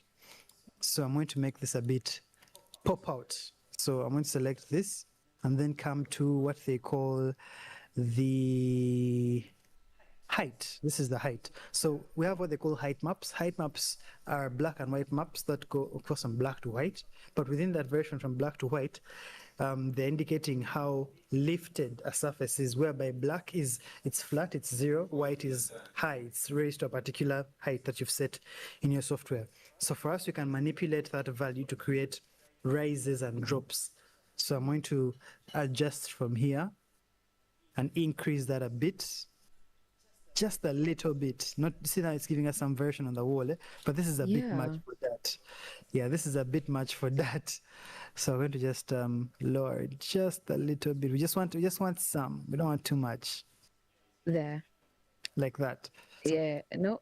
Wait. That's too much. Yeah, that's a little bit too much. There is the number here. This is going to be up to maybe 1. Yeah, something very subtle, like that. Yeah. Oh. Then, again, our dot can't be reflective. As you can see, this one is reflecting light. We're going to make it a bit cakey, like chalk. We can make it greasy. That would be something like this. You see that? Where our dot is like nasty and greasy. We don't make it a bit more pale. Yeah, so you have something like that. So that's for the dot. Now we're going to make the metal look old. We're going to add what they call metal edge wear. Metal edge wear works in 2 ways. We add a metal layer, and then we add a mask that lets us remove that metal layer at the point where the angle changes drastically. So for example, you have a drastic angle change from here to going inside, yeah? So you can, let me just show you what that looks like. So let's say I have a metal. I'm going to add a new fill layer. I'm going to make this metallic. Yeah, that's now metallic. Maybe reduce the roughness a little bit so it's a bit reflective. Yeah. Then I'm going to add another black mask generator and then generate metal edge wear. What did you say the black mask generator does again? So the black mask generator is like, it's like in Photoshop, yeah. When you add the black mask completely removes the thing you just layered on top, and then when you add your generator will control which parts of that mask are actually black and which ones are actually white. If you're careful, you can't actually see it from here. Maybe you can see, you can't actually see it from here, but there's a way the image actually shows. I wish I could actually show you this. Export mask to file. Actually, let me just try to export the mask and you see if you can actually take a look at it as it export.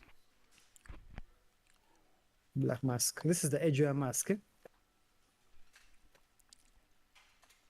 I like the fact that now it's metallic. Exactly, like that's what we're going for, yeah. So you have that edged weathered look. We're still layering effects, and that's the whole point. So let's see if I can show you what that mask looks like. I keep closing the working folder we're in. So this is a BMP file. So you can see this is what our mask looks like. You see that? So it's following our UVs, but it's saying, okay, instead of keeping the whole thing black, let there be some white, and that white will allow the metal to shine through. So you see that. So that's how you get this kind of look. But now, logically speaking, the dot should be on top, right? So you can move the dot layer on top of that. As it got on top? Yeah, so you have some dot underneath the edge wear. Then you can also say, maybe this is a bit too flat. Let's add some denting inside the part that has become old. So I'm going to select my metal, come to the height, and then just dent it backwards. So now you can see that it's a bit beaten. Eh? Yep. It has Yeah. that weathered look. So the goal is just to, layer things, keep layering until we get the look that we want. So maybe we can add a few more things. Other thing that I can talk about is maybe faking detail. We can fake panels, you can fake different details by not necessarily using the geometry itself, but just simply using the textures. So the way this looks now is that there was a thick layer of paint that kept on getting peeled off, yeah? And now we have this metal edge wear. So I'm going to add something else. Let me just add a new fill layer just underneath the dot. This fill layer is going to be used to add some details. I'm going to get them from here. So we have some atlases, I call atlases, yeah, that are inside the software by default. And I'm going to use some of them to create, patterns and stuff like that within the material itself. So let's see. Let me use this. Let me start with maybe I want something interesting. Let's begin with these spines. So I'm going to come back again here, create another black mask. There's so many black masks involved. Another black mask, and then add a generator. And this time it's going to be, no, add paint, sorry. I won't use paint this time. So add paint. And then you pick one of these. And then I'm going to just simply, so you can actually, you see that? You can shade. But I'm not going to do that. We're going to stamp. So I'm going to make this big. Because what I want to do is to create details. So I'm going to just stamp this here. Oh, that's a bit much. I don't know if this is the right look that I'm going for. Let me just stamp that there. Maybe give it some continuity so it looks like it's continuing throughout the entire ship. Because remember, this is going to tile. It's going to be, they're going to be stuck next to each other, so you don't have them to have that continuity. What are we calling this, by the way, Aldrin? This section here. This particular asset. So this is basically what the building block for our wall panel, essentially, because we're going to stack a bunch of them together to create that final wall section. Derek. Let me just add this here. So I want to bring this on top so it's not obscured by the dot. Okay, it looks like it has the dot baked in by default. But that's okay, because what I want to do is to use it to create like a height difference. To create like a height difference within this this layer here. But it seems to be baked in. But it looks good. It looks like it has been aging with the building. Yeah, which is not a bad look either. We can actually keep that. We can actually keep that. Let me just give it a color that pops. I usually like to have these go out in a bit of a yellow. But for some reason, Is this for our lobby? yeah, I mean, we can have this for our lobby actually. You know, we have to also create like art for different kinds of like transition screens and whatnot. So this could be something that, you know, exists in one of those areas. Okay, yeah, without spending too much time on this, let's do the floor now. At least you can see this. Maybe let me add like a decal for the number, or perhaps layer 4. Where did I add this paint layer? Oh, I mixed these up. It's fine. I think I mixed these up. Yeah, let me just undo this real quick. Yeah, because there was a generator here before. Have I gone too far? I think I've gone too far in the undo. Redo a generator.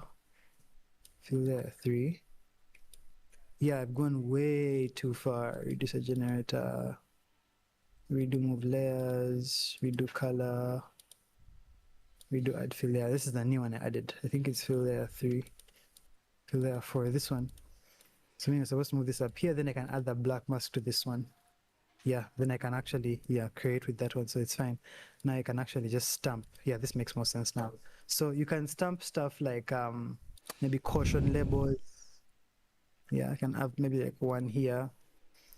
Then you can add even text, I believe. You can add in your own custom text and you can have that, you know, stamped directly in. You can type something in, yeah? Yeah, you can actually type something in. Though, of course, now for our kind of development environment, we'll be having to create the atlases in advance. So we'll have like a whole page of different atlases that we can just go back and forth, you know, adding stuff. What I actually wanted to do was to add patterns underneath. So this is just painted on top. You can give it some thickness. For example, you can say maybe it can be pop out a bit or be inserted a bit, yeah, to get that look. Oh, I see. Like as if it's engraved on. Exactly. Nice. But now what I want to do is I want to have details inside the blue. So I'm going to add that there. So I'm going to do another fill layer. So many fill layers, so many black masks involved. Then I'm going to set this one to a brush. And I'm going to pick a very hard brush. Let me just pick an artistic hard brush. Why are they taking a while to load? Because I want to be able to paint, not with that, but with an actual brush. Are So yeah, they are just to, they are they downloaded in real time or no, they come with the they're native? software. Yeah, the software So is on what? Maybe depending on the platform it's on. this is an Adobe thing, so it should be working properly. So we have something like that set up. So now what I want to do is to create that detail. Yeah, I think it's saving for a bit to create those like panel details. Mm. I want to do them on the front faces. I'm going to make this a bit smaller. I'll leave the color on just to give us a guide. First, see what we're doing, but ideally, we want to have just this be height detail.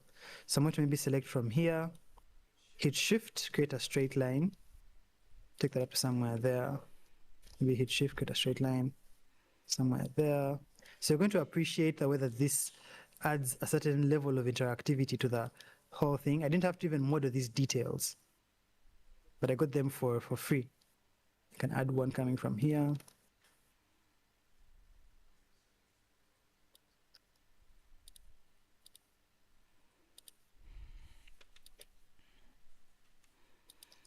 And add a few more from this point.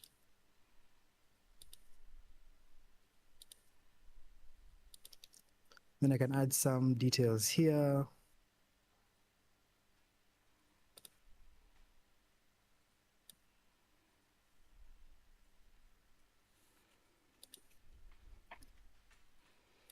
So you can add things like circuitry. You can add, there's really so much you can do. It's like depending on the art style you're working with. Yeah, like kind of The the theme of the world you're building.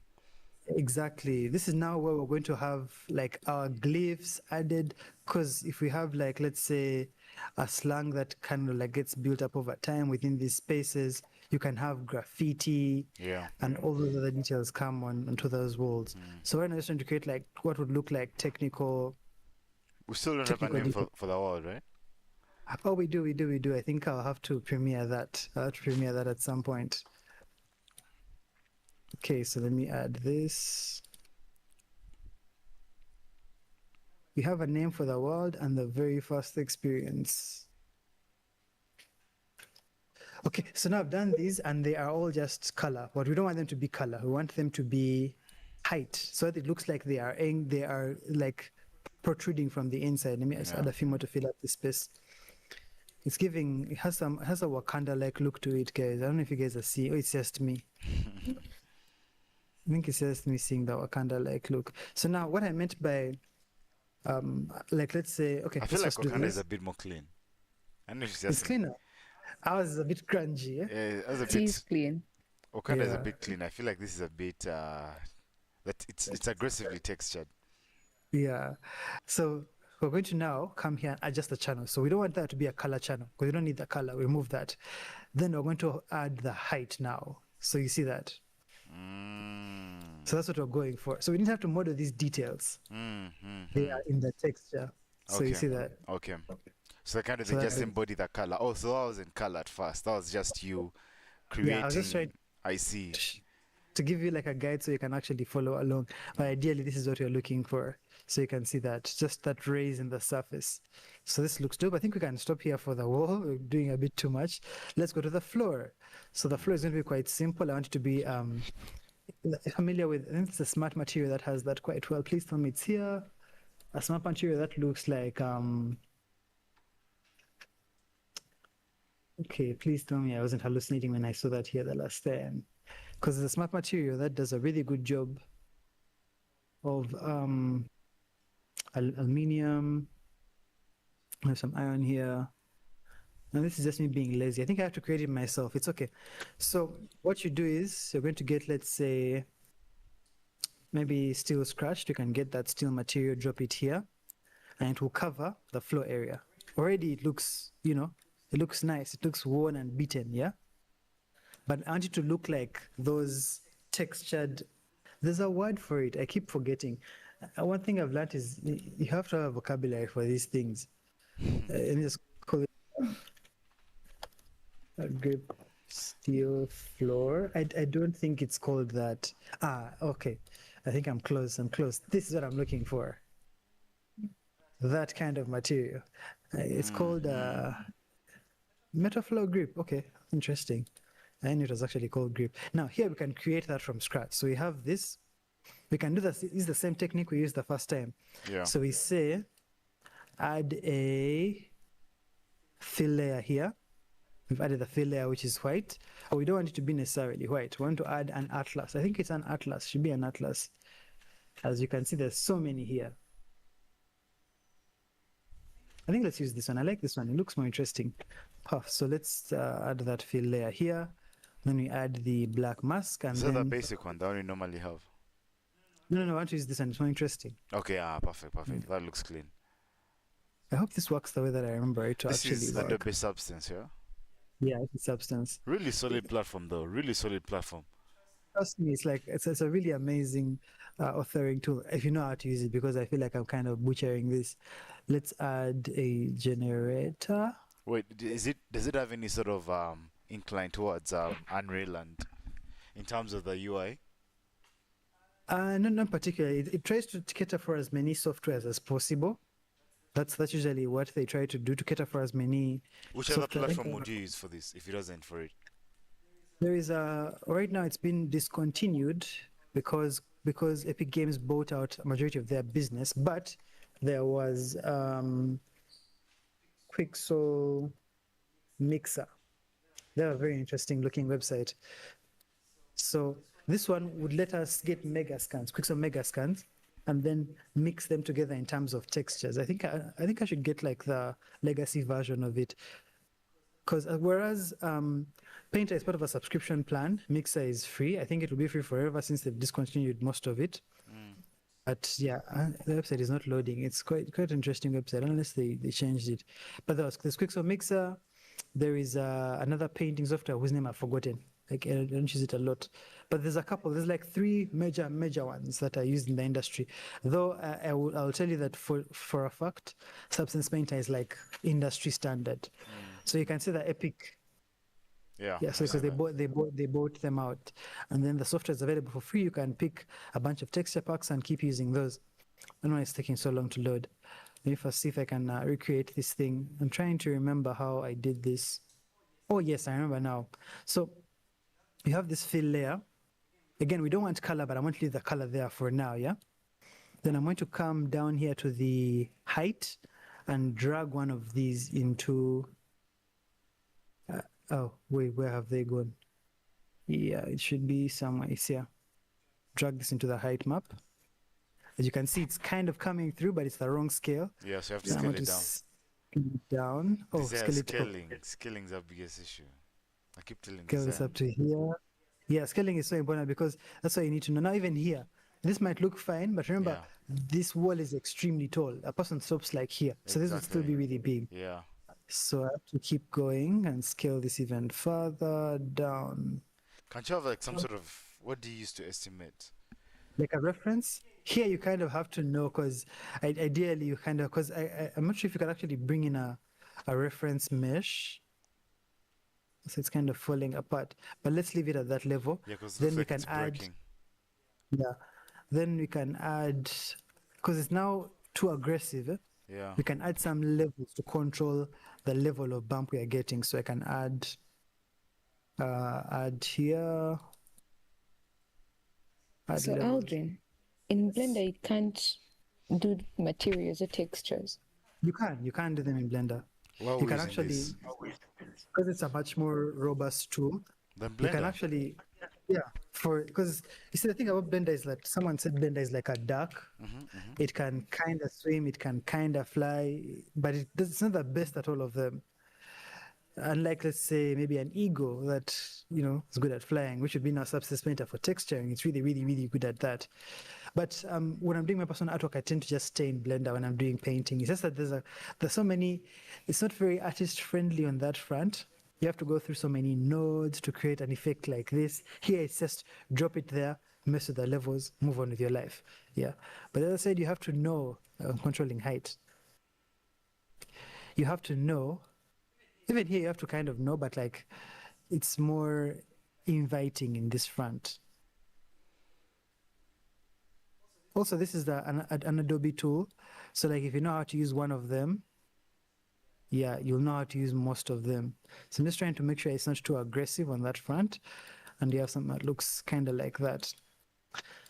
Okay, then we do the bars, and we can now export this. And I'll show you how the texture maps look, and we can export those too on Unreal Engine. So let's do the bars, which is the final one. Bars are going to be, aren't going to be fairly easy, so I'm going to just use a regular smart material. So these are the Can we bars. make the ground close to silver though? Because the white or the gray feels so. Oh, let me see bars, ground floor. I think it's because I think it's the height that is actually doing too much. I'm going to first leave that out for now. I think this looks fine. So this is a plain steel Yeah, this is the panel. plain one. Yeah, this is a plain steel panel. Of course, you can always cheat. You can come back here, remove this jazz here in the height, and then paint there something else. So for example, what we did the panels here. So let's say add a black mask, and then come here to my atlases, and pick something interesting. Maybe this hexagon, probably make that big enough, and then stamp that in here. So, oh wait, enter the black mask. Did the black mask? Oh, still is here.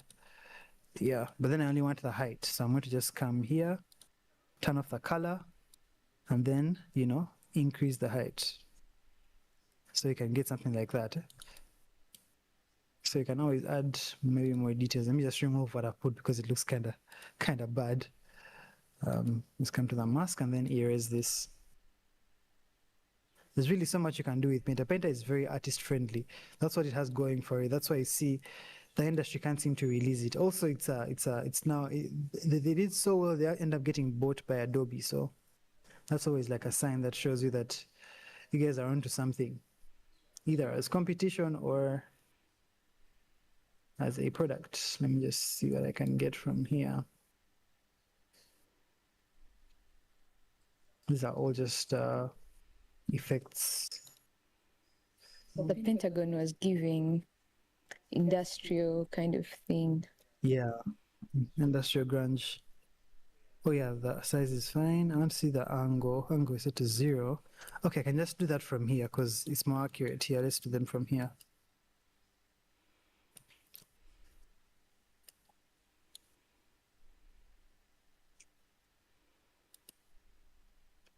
Okay. So you see that, it looks something like that. Then we can put some on this side too.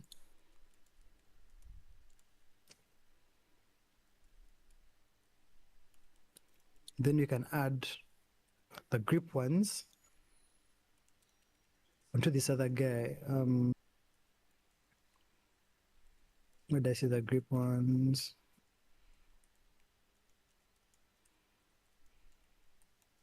There were some grippy ones. I actually just looked at them. Let me use these. And you can add them onto this one here. Oh, it's actually cut across quite nicely. You see that? I want to add this here. At the very top, just here in between. But you see how responsive it is? Everything you do just instantly cuts over. So this is a bit more interesting looking than, oh, sorry, the one we had before. Yeah. So something like that. Yeah. So you can keep that as it is. This is supposed to be really high, yeah? Yeah. The height is supposed to be quite high, like up to somewhere around here. Okay, so now we have those 3 materials set up. I want to show you what the export actually looks like. Again, the export is not the most optimal export. Like there's a better way to export these because of the memory budget. But I'm going to just... Did you work on the bars? This is the bars. This is the bars. For the bars, I want to keep it simple. I could use brass bars. I don't know. Let me just come to my materials and see if I can find a nice smart brass copper actually. Because I had some copper on the other assets. So I can just get the copper here. Let's drop it there. So you see that interesting copper look. Now they also need to have a dirt material that matches this because you see how it's out of place. So what you can do is you can come to the floor, the walls, and I'm going to rename this to dirt material.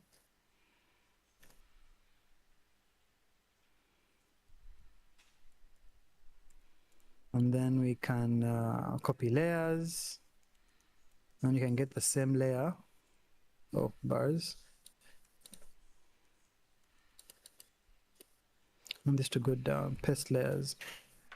So now the dot is also covering a part of this, but it's a bit too aggressive for these. I'm going to adjust it, 80. and just lower the dot level. Or the dot contrast.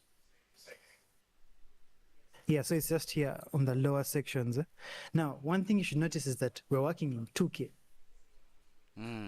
Yeah. So if we ever chose to, let's say, work in 4K, you're going to see the difference in how good this looks. So you see now you get very crisp materials, yeah? Yeah. Now, but why are we working in 2K? Working in 2K because we're going to be going to UEFN. UEFN loves 2K. It works best with 2K textures. What, does 4K stretch it or? Yeah, 4K goes against their sort of like memory budget. Okay. And you end up getting MIP map issues whereby things are loading in low resolution. So I prefer to give it its native form, then I can maybe force some assets to be in the high quality. Okay, let's export this and move on. So we're going to go to File, Export Textures. Now we have very many textures to export, which again, like I said, is not ideal, but we'll look at a much more friendly workflow. So we're going to come here to Asset Exports, new folder, and then we're going to call this Wall Textures. Okay, so we can select this, select folder, then we choose what we want to export. So for example, for the buzz, we don't need, these are how many? 1, 2, 3, 4, 5, 6, 7. These are 7 maps, yeah? If you go back to this table here, yeah? If you go back to this table here, if we have 7 2K maps, you can just do the math. 22 times 7. And that is on one asset. That's how much memory it will actually be using up, yeah?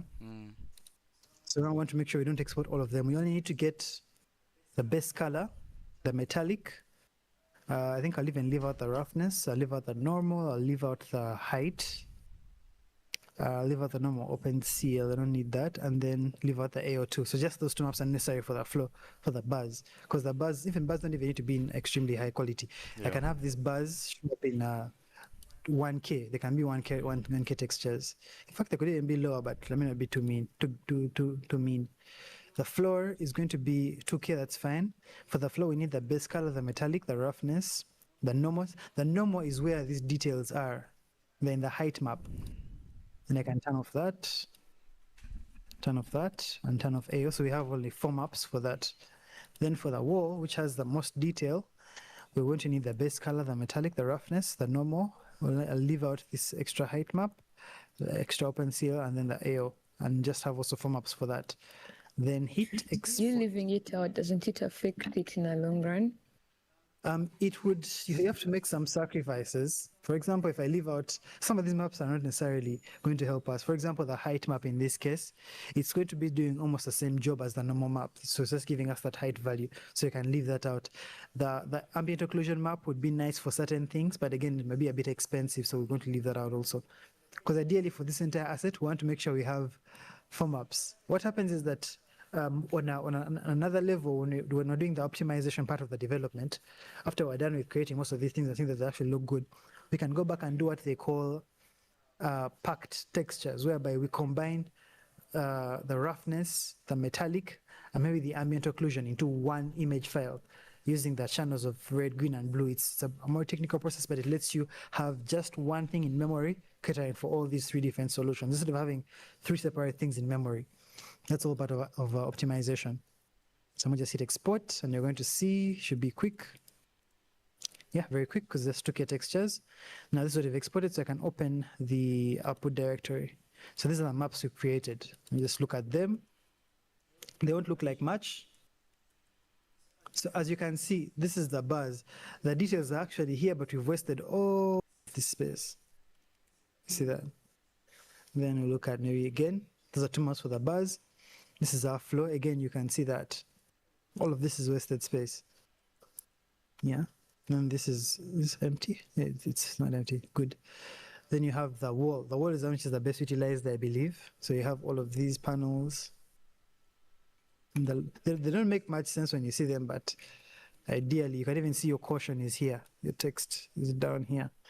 So it's just that's what the UV looks like. So let's take this back to the engine. So I'm going to import these and apply them. So I'm going to go back to Unreal Engine. So this is our map. So not our map, our friendly neighborhood asset. So let's talk about materials. Love the Spider-Man reference. Yeah. Of course, it had to be. Let's talk about materials in Unreal Engine.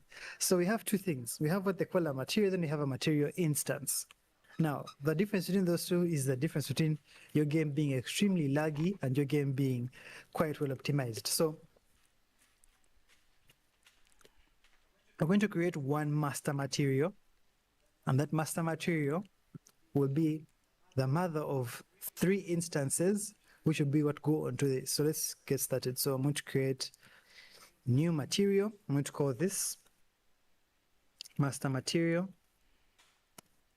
Actually, the naming convention is supposed to be M. Just fix this. It's supposed to be M underscore master material. So you know it's a material. Yeah, let's save real quick. And then we're going to then we're going to open this up, and you're going to see some interesting things that look familiar. So this is a node. So this is the same node-based workflow we have here in Blender. If you look at this, let's go to shader editor. This node-based workflow is very similar to the same workflow you have when you come here to Unreal Engine. So if you're familiar with how to do materials and nodes in, let's say, Blender, or I think even Max uses the same, Autodesk products use the same thing. So you should be able to follow along very easily. So we have. It's about to ask why there are blueprints in there, because they kind of look like blueprints. Exactly. It's all just node-based workflows. And I think one thing I have to appreciate with node-based workflows is that they make things easy. They make writing code and organizing such things quite easy. Okay, so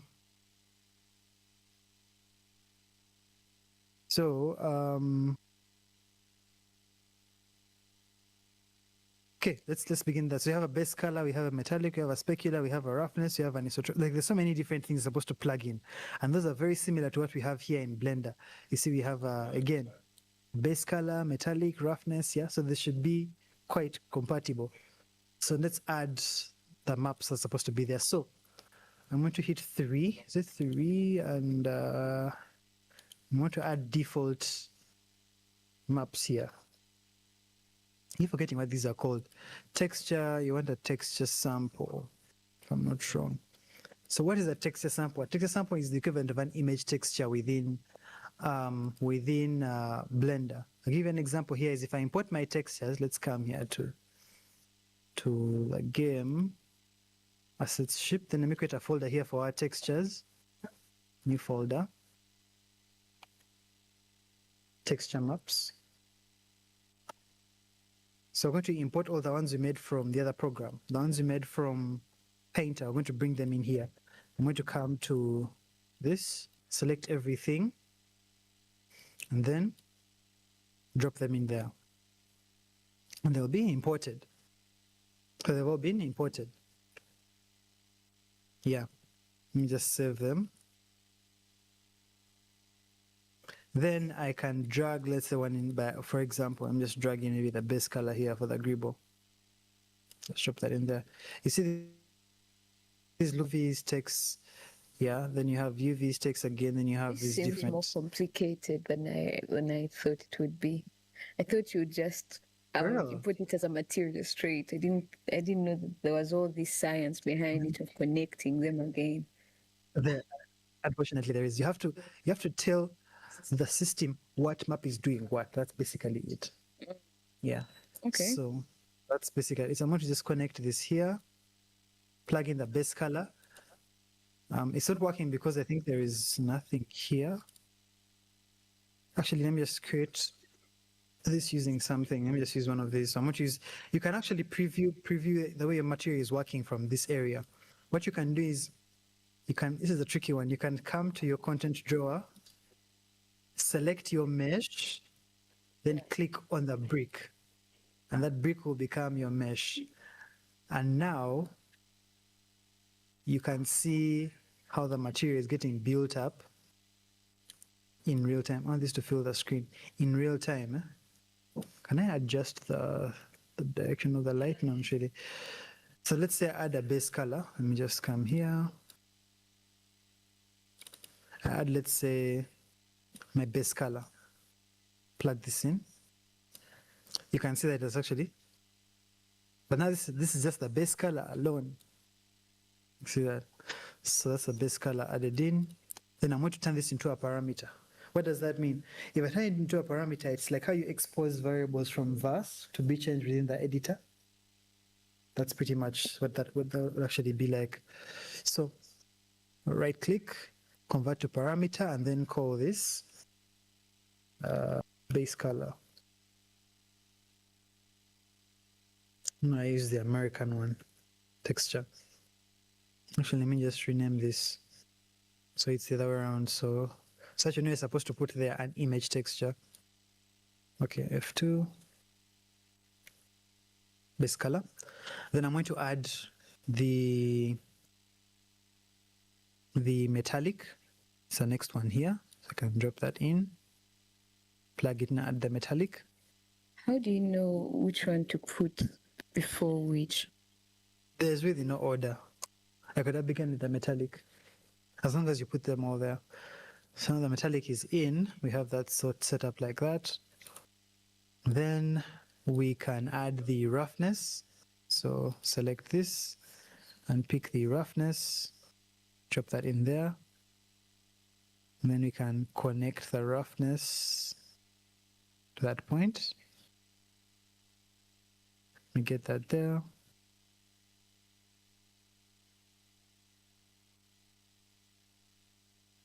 Oh, someone is saying they love the concept of nodes.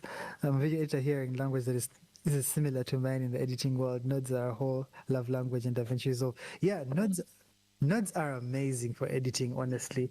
I think and I think you'll be using those in the Fusion section of DaVinci Resolve, because you have the functionality, it's there. You can easily just manipulate a couple of things. But yeah, nodes are a very good, very good use case. Okay, so we have this here as the roughness. Then you add the final map, which is going to be the normal map. So you can drag that in as the normal and just drop that in there. Then you connect this. The normal has our height details. So as you can see, our bump details are not there. But when you add the normal, they should show up. Why aren't I seeing them? Did I add the right normal map? Let me see, Gibbon normal. They should be able to show up. Yeah, I think that comes down to the way that this is being mapped, the quality it's being set to, but we can always fix that. Actually, let's first check and see that there is actually information within our normal map. There's times when you can do an export and the map you get as a normal map is actually empty. So I'm going to first double check that. Okay. Gibbon normal. And I don't see any information on this map unless you guys have keener eyesight than mine. Yeah, I also don't see anything. Yeah, so we're going to re-export that and fix it. So I'm going to come back to Painter, come back to File, Export Textures, come to the Gribble, turn these all off. We don't need them now. And then I think I'm going to go and add a new member here. So I'm going to come to list of exports. This is a bit, this is like the real technical weeds if you're saying it's very highly technical. This is the real, because here I can choose what kind of normal map I actually want. So I want to get what they call a DirectX normal, which I think is what I have already. Will they display it for you to see what you're actually picking out? I mean, they should, because I think from here you can actually see, if I switch this to normal, you can see that there's no information here actually. Yeah, there's nothing there. So I need to get that fixed. Yeah, I need to get that fixed at the export. Okay, let's see. If we come to Gribble, look at the different layers. We have this layer 5. This layer is the one that has the Gribble, if I'm not wrong, and has that. This is the one that has that information, layer 5. So I'm wondering, Why isn't it showing up in the export? Normal is fine, uniform color, height is adjusted. Let's just redo the export and see how that goes. So file. What could have happened? The index. It's happened to me before, and I'm trying to remember exactly how I sorted it out. So you feel like a Export. re-export would help? Yes, definitely export textures. So if I turn these all off, let's come here. My challenge is I don't want to export OpenGL textures because there are two different standards of these normal maps. There's OpenGL, then there's DirectX. DirectX is what Unreal Engine uses. Yep. Then OpenGL will use the other standard, which is will be used for Blender rather. Output maps. I don't remember how this actually works. Let's say so you have this. It's so interesting. So you have the diffuse, should be the texture set space. UDIM, PNG, you set that to gray. Oh, why is it in that preset? It's supposed to be in the PBR metallic roughness. Yeah, this is the preset we're using. Then from here we'll have normal. Set color space. PNG 16. Make a duplicate copy of that. This is the emissive here. Copy is this. PNG is fine. 16-bit is also fine. Clear channel, split or collapse RGB. I'm trying to see how we can get that to join. The converted maps, the mesh maps, and these are the input maps.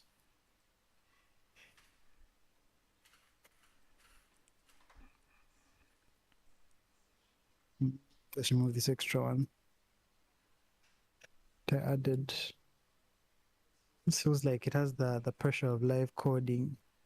Speaking of live coding, I believe we should be able to get Desire to do for us some live coding in the next session. Wouldn't that be interesting? It would be very, very interesting. Desire, what do you think? In real time. Yeah, we can do it. Why not? No slip up? No. But the amazing thing with code is for everyone who knows how to code, they know it's reading and coding at the same time. Yeah. It's what? Let me That's the real one. Let me ask one of our friends here on the internet, MT. You're still finding an issue exporting? Yeah. Export from Painter.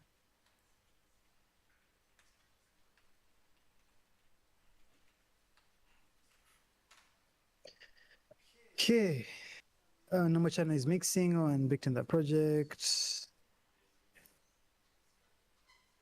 To fix the texture settings, click on the plus icon and add the normal channel. Let's see what that is. That is the problem. Texture set settings, we have them here.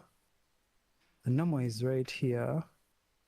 Normal mixing is set to combine. There's replace and multiply. Okay, so there's I think I see the issue. Select the normal's opacity map,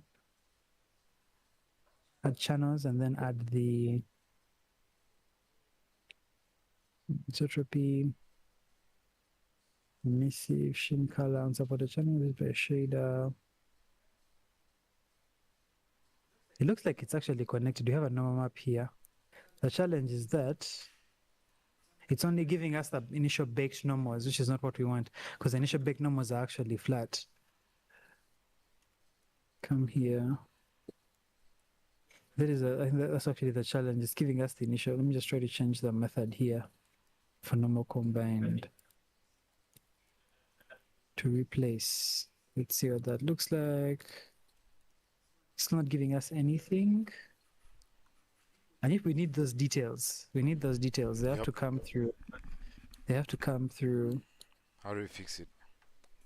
That's what I'm trying to look through. Replace combine. Go to Sobo with padding. Let's back to combine.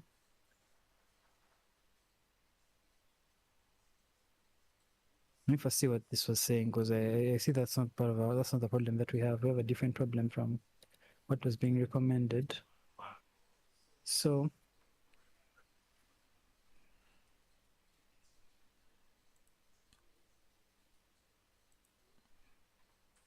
this is fine. An empty flat or solid color typically now have output usually occurs. Begin that project.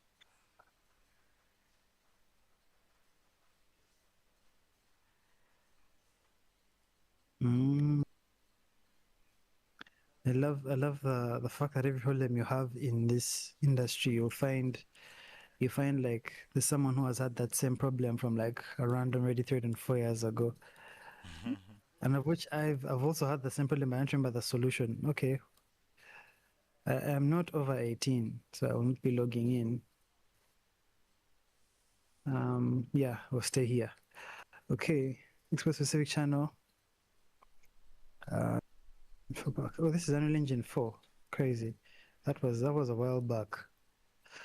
We just solve an issue with break normal, exporting blank. Okay, let's swing it, because I don't think those are the solutions that we need. You have the normal, the height, italic. Okay.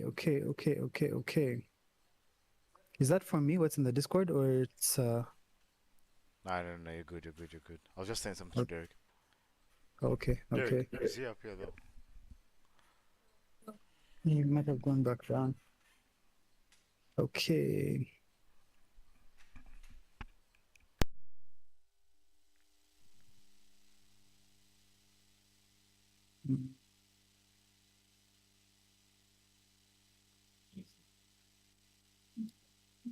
Oh, I did the export again.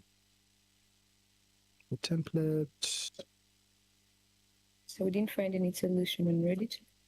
No, they had a different problem. The problem was in regards to having the ones that you've baked not show up. Yet for us, we have the ones that we baked show up instead of the ones that we, the different ones. So that's what I'm trying to see if we can actually solve for. If I come to Greeble, we already have different layers here. And I think it's because material preset. I wish I could export this properly directly. I could export this directly.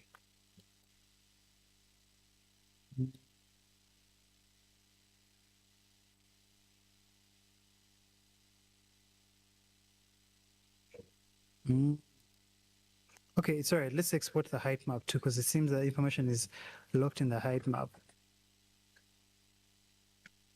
Let's see, file, export textures. So that information is currently locked in the height map, so we're going to export that. Okay, so let's do that. And then export. So we exported a height map, and we're going to hope that it has that information in it. And then we'll use that instead of the normal. So let's check here. In our collection, height is right here. And would you look at that? We have that information right here. So let's use that in the place of where I would have used the normal from. Let's come here to the content drawer and import that height map. Okay, I have to install XMouse on this computer. Let's get the height. Drag that and drop it in there. Yeah, there we go. Oh, it's supposed to be here actually. Let's move it here. Dribble height. So there's a slot for it too. As you can see, there should be a slot for it too. Tangent, wall space normal, there should be a opacity, ambient occlusion, emissive color, roughness and specular. Convert to substrate. I don't use substrate. Substrate is the new, I think it was launched with Unreal Engine 7. It's a new layering method used for materials. Why can't I see the height the height import, emissive color. Okay, let's get that in.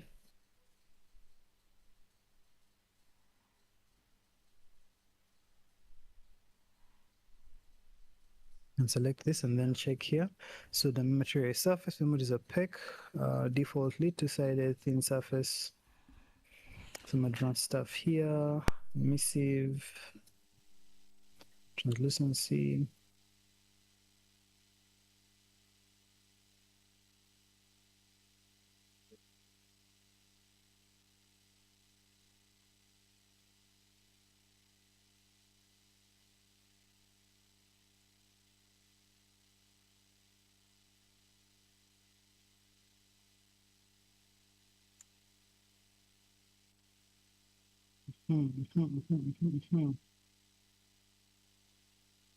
Okay, so still troubleshooting desire from where you left us. Were we successful? Yeah, we're going to use a bit of intelligent workarounds. So I want to just try this. This is the first time I'm actually trying to use this particular node. This is a normal from height map where you try to generate a what? A normal map from a height map. Let me just plug this in directly first and see how that actually works out. So plug this into the normal.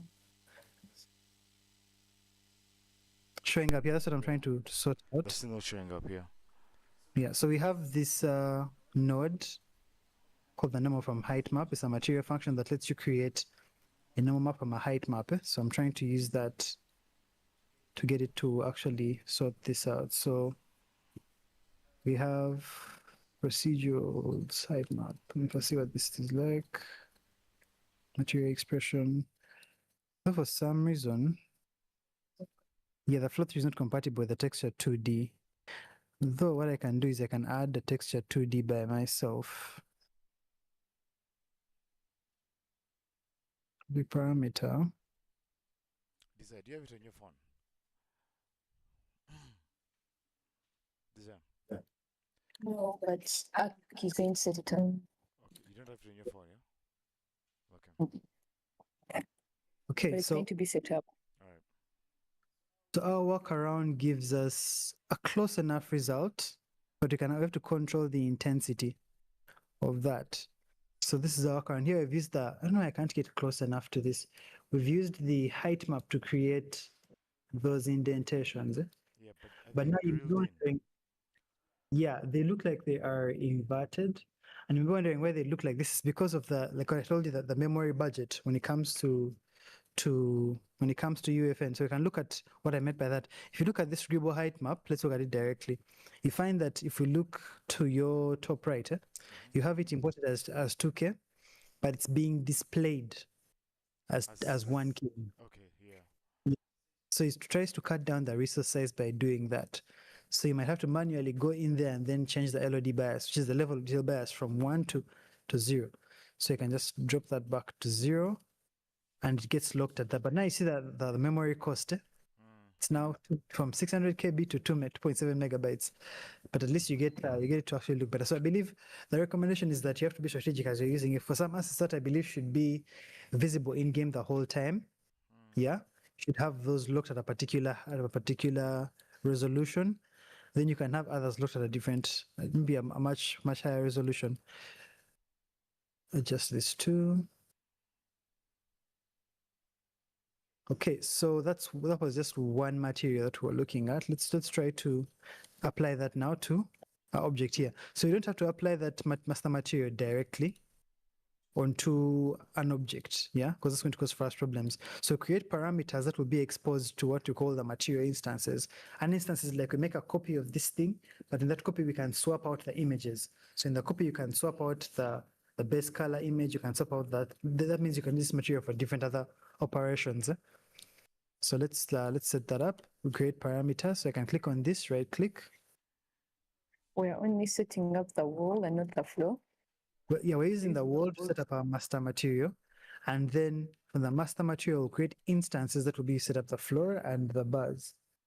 So let me just convert this to a parameter. Where is that setting? A bunch of settings are disappearing from me. Let's save this. Is this UE or UEFN? So this is UFN. It's here. Come to parameter breaking node.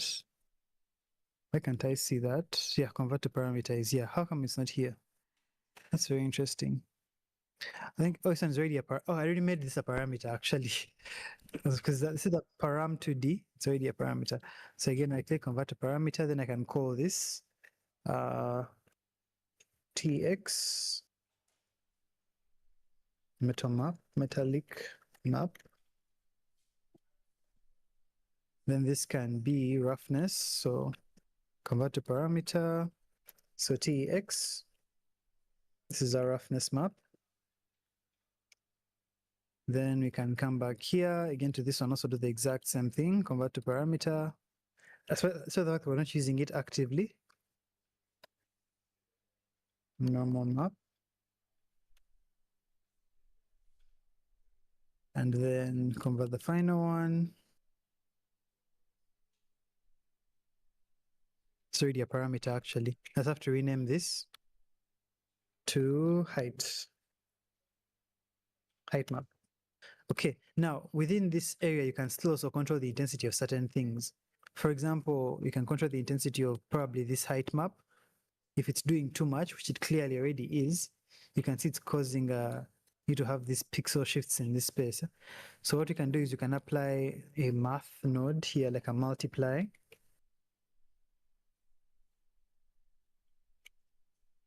Can't seem to type for the save my life. Add a multiply here, and then we can multiply this by some factor to make it either stronger or meaning more intense or less intense. I know I can't seem to connect that here. Connect? Yeah. I'm guessing ideally you should be able to actually manipulate that. But it's okay. Since we already had trouble with this, I need to go back and maybe find out the reason as to why, because it's a recurring problem, at least on mine in the workflow, of having these show up and then not be able to actually manifest throughout the entire build. Let me see. Because they show up in the height channel. That's all right. Let's get this done. So we have this sorted, connected there. Now we're going to save this and apply.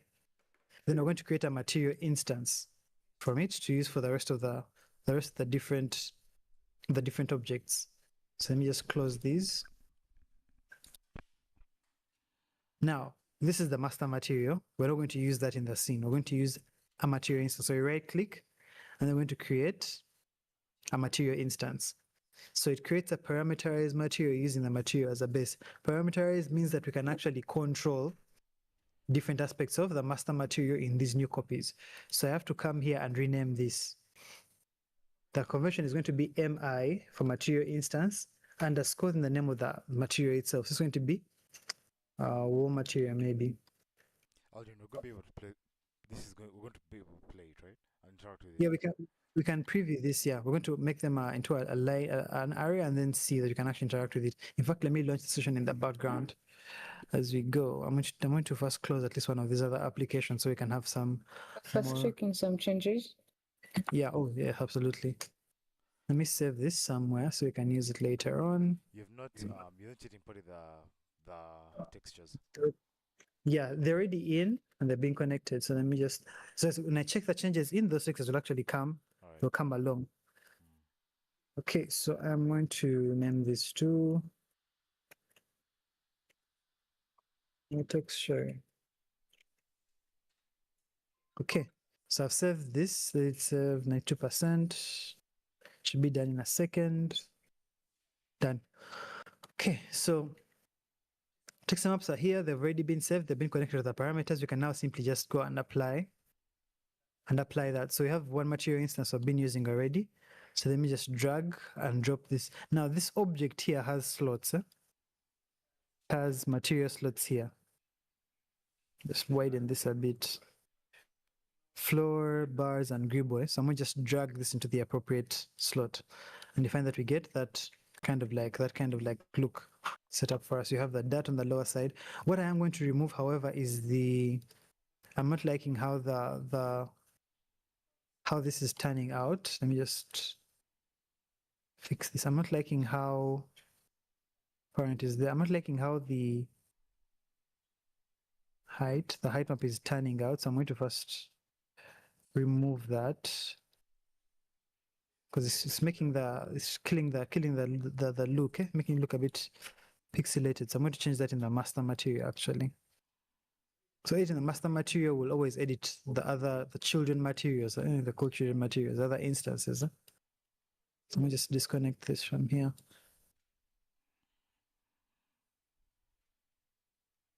So you have a much cleaner look. Okay, so I'm going to stick with the cleaner look here. Yeah. That's better. Yeah, it looks a lot cleaner. Despite the fact that we've lost the details, it's still a lot cleaner than what we had before. Then we can now do the floor. So since we made a material instance, we can just duplicate those instances and then add the other textures, and everything should work quite well. Really So if failed to find it though, yeah? yeah, and it was, I think I'll have to do that on the back end and figure that out. Design. 'Cause Could you give Moses the map code so that you can? Okay. So let me just check in the changes. Okay, so Control save everything. Then checking all these changes, we can say, wow, there's so many, so many. I'm going to say, They're also from last time. So oh, okay. We did the session without checking the changes, huh? Interesting, Yeah. interesting. So let those upload. So that any other place we launch this project file from, we have access to all of this stuff.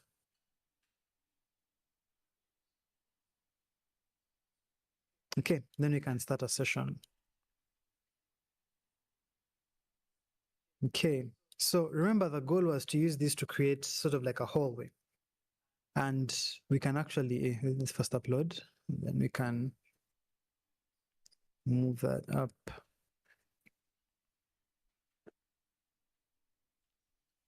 You've already launched the session, right? Yeah, so I'm launching now, just validating content, and then you can actually have that launch. Okay. So we'll see Fortnite launching in a second. I think it's already, let's see the anti-cheat. Yeah. So we have this to the floor now. It's maybe a bit easier. So I'm just going to duplicate this, Control D, and call this floor material.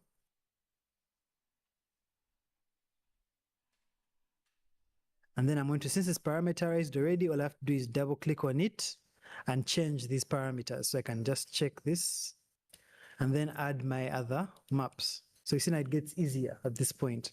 It gets a lot easier. So now I just say, I want the floor base color. I drop that in there to replace the other one. Though it's using the wrong section of the mesh, but it's all right. Let's use the ball. Let's use the round ball. Then add the metallic. I did not export the roughness because I don't think it's necessary to add that extra map, so we'll just leave that at that for now. And then we can apply this to, select this, apply this to the floor. See, we get some of that, but we don't get the height. That's something that we're actually missing out on because of the error that we had. Then you can now do the bars, same thing. So Control D. So MI bars. Would be suspended. Still failed to figure out that fix, yeah? Yeah, I'm going to have to fix it after the stream probably. I'll have to go through the documentation and see. Because it looks like a workflow issue, like how I've actually gone about the workflow is what is the problem. So the bars, we can edit this directly also. Just use the ball. For some reason, Fortnite has launched on the second screen. You can drag it, right? Yeah, I'm going to drag it back. So base color, and then the metallic. Okay, we save that, and then we can now put this on the bars. And you get something like that. So you have your cool looking sci-fi whole wall. So we can make this into a hallway because again, remember, repeatability is usually the goal. So we can, did we solve the snapping thing? Because we had that thing. I think it's should be in editor settings. Let me just check here. Preferences. Or by just snaps and Yeah. the distance. Yeah, because I want it to be snapping in increments of 10, not whatever it is that it's doing.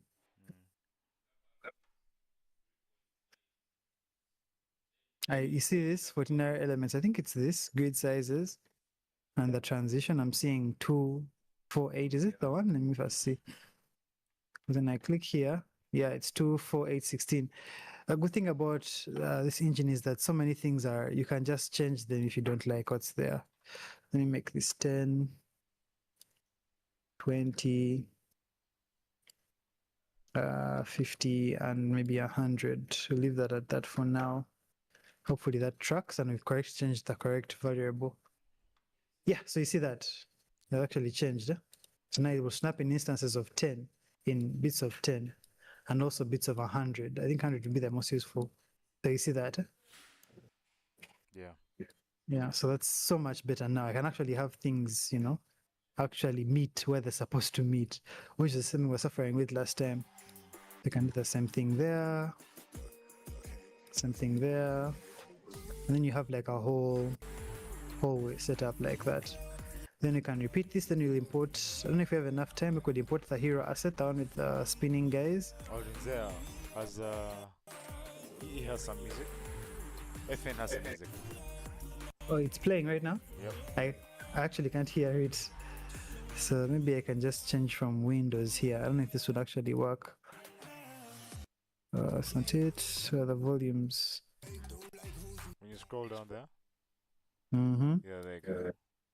Is that better? Yeah, it should be better. I think it's like the loading screen. Yeah. I have having some chaos here, but I'm going to move it after it actually properly launches. Oh, it needs to first launch. When you tab out, what does it bring? Okay, yeah, you're good now. Yeah, that's the first launch, I believe. So we can move this. The snapping is so nice right now. So this is what we have. Maybe you can add some. See What can that? we put in between it though? Like somewhere here, we want to bring in the hero asset. I won't overdo too much in terms of texturing because I really want to see what it looks like when it's in here. So we had the hero motion thing, this one here. The good thing with this is I think it's one mesh. It's not one mesh per se, but you have this one mesh here. And then you have these accompanying it. So I'm going to export all of these as a singular element. So my Fortnite has actually launched. Let me just see if I can drag it to take up proper size of the screen. I think you have to just use this. Wow, it's behaving strange anyway. So you can just come to settings and then change the target screen, I believe, right? Display. Yeah, that was it. You guys should all see my Fortnite right now. Yeah, My it's all good here. screen. So you can see what this looks like. So lighting here is a little bit flat. It's a bit choppy. It's on the stream. Mm-hmm. We fix that. So I'm going to add the hero asset and just bring that in. Are you running in full screen? Can you also change the time? The time is going to change by itself. That's the annoying bit. Let's give it a second and let it change. Let me just come back to, let me out tab out of this and then bring these in. Okay. Just try refreshing it.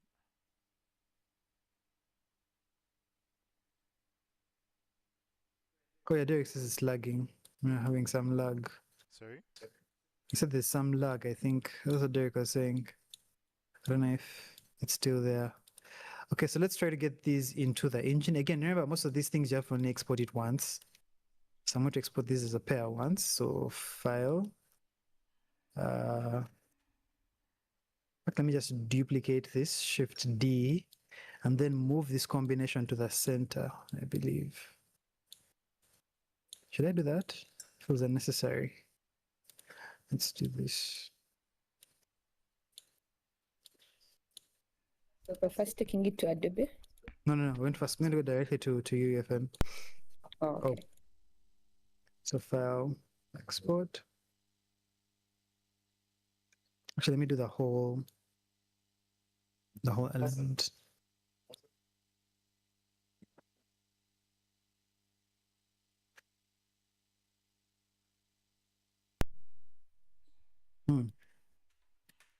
So let's select all of these. It's on. I'm missing one, so we grab that. I believe this should be all of them. Okay, so let's export this.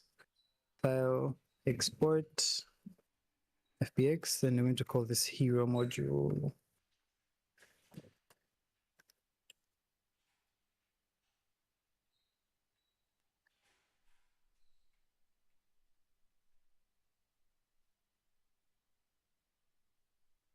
Export that, and then we can send that to, okay, send that to UEFN. So create a folder for it.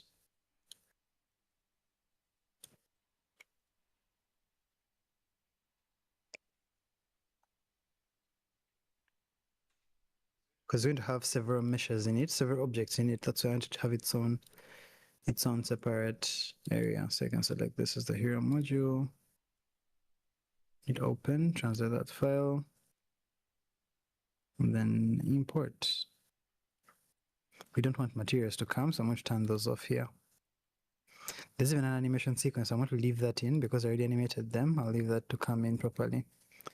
Oh, unfortunately, it's putting a skeletal mesh, but it's fine. Okay, let's bring this in. You don't like the skeletal mesh? Not for this operation. I'd like to have static meshes to begin with. So remember the thing I talked about when it comes to back faces? This is what I meant. You see that? Here you can actually see it, and here you can't. So how do you solve that? Essentially, right now, where it has come, we don't actually need to see those faces. Yeah. Okay. So we won't be too bothered with that. Try to optimize in a way that the back faces are at the sides where we don't want, where players have no business being. So we don't have to bother with that. Let me just move this up a bit and match that same level. And I'm going to sandwich this somewhere between some two of these panels. I think I'm going to get rid of one of these because I believe it's the width of one of them. Why did I deselect them? Let me see if I can reselect them. Yeah. I'm going to Control G to group these together first. Then I can move this to somewhere in between here. Make it go up somewhere there. Just line up with everything else. And get rid of this. Then you can see that there. Then I'm going to duplicate these ones here. So I just have to Control G to ungroup. It's Shift G actually to ungroup. And I can duplicate some of these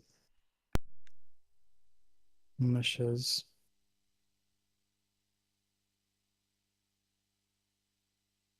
The animation won't be affected. We are about to find out, but it should not be affected as much. Then I'm going to add some lights to the scene. Let me first save all of this.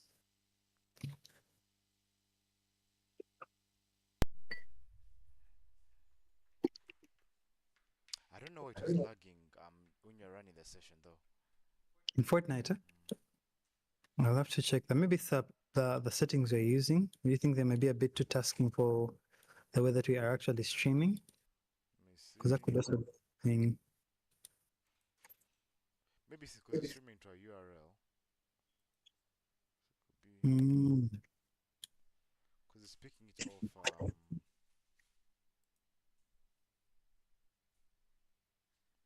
It's picking it. It's picking it off what's.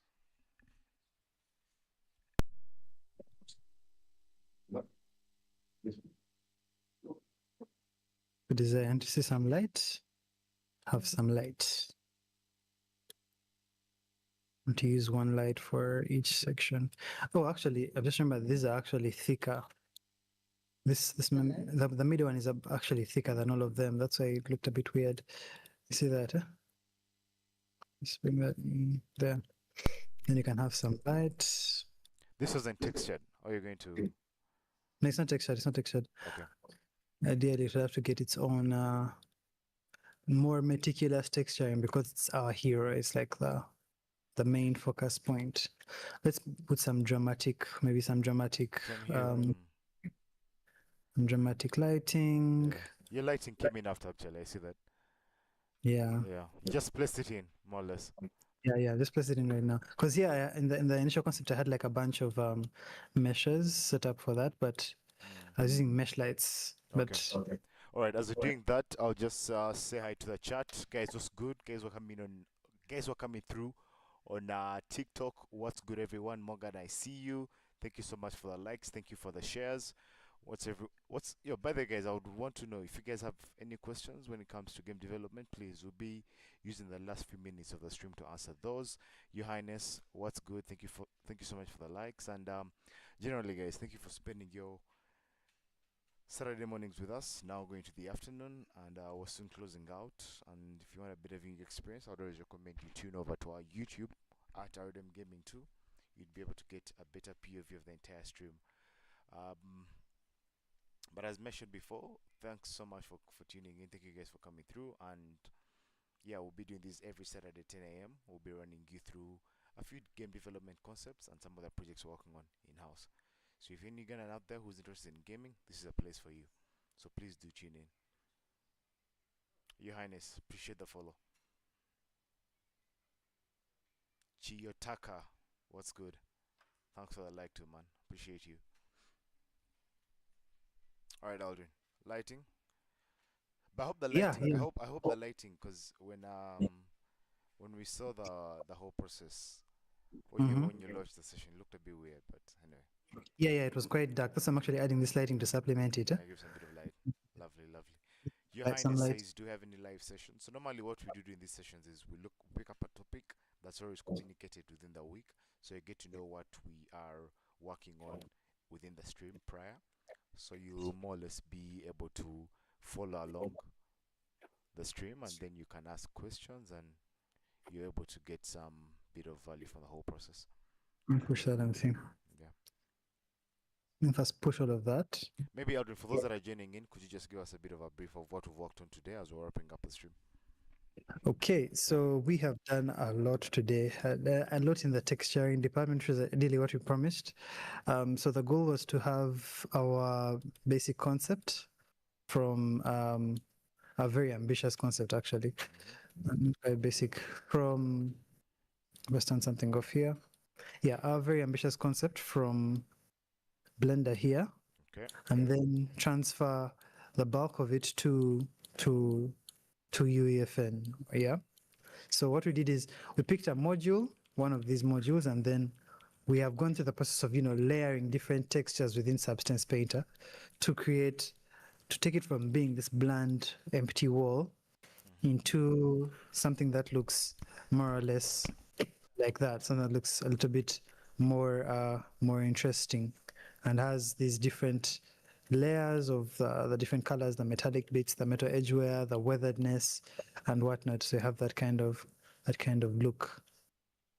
So all my lights have X's right now because these are all being set to stationary. So I'm gonna make them movable at the risk of my CPU budget, but they look good, so I don't think I'm going to over stress about that. What do you mean by movable? So there's two lighting systems within Unreal Engine. You have the backlighting, and then you have the other alternative, which is the real-time dynamic lighting, which is Lumen. So if the lights are set to static, then they'll be, deferring to the backlighting, which is backlighting is the shadows are actually calculated and then sort of like written onto the image texture itself. So it's static lighting, it doesn't have to be moving around. Whereas dynamic, you can have dynamic shadows, as you can see as I'm moving this light around. Yeah, that's the major distinction. I don't know if it has actually done the push. Has it done the push? I hope we're not still laggy. You guys can take a look at the Fortnite session and let us know if we're still quite laggy. Where is the oh, it's right here. Using the popping, oh, it's not popping. It's actually quite decent. It was popping. Your animation is right there. So you have the Yeah, the first one is not running. Also, as you can see, we can't exactly interact with it because we didn't set up the collisions. So you can Oh see a bit yeah, knocked out. Yeah.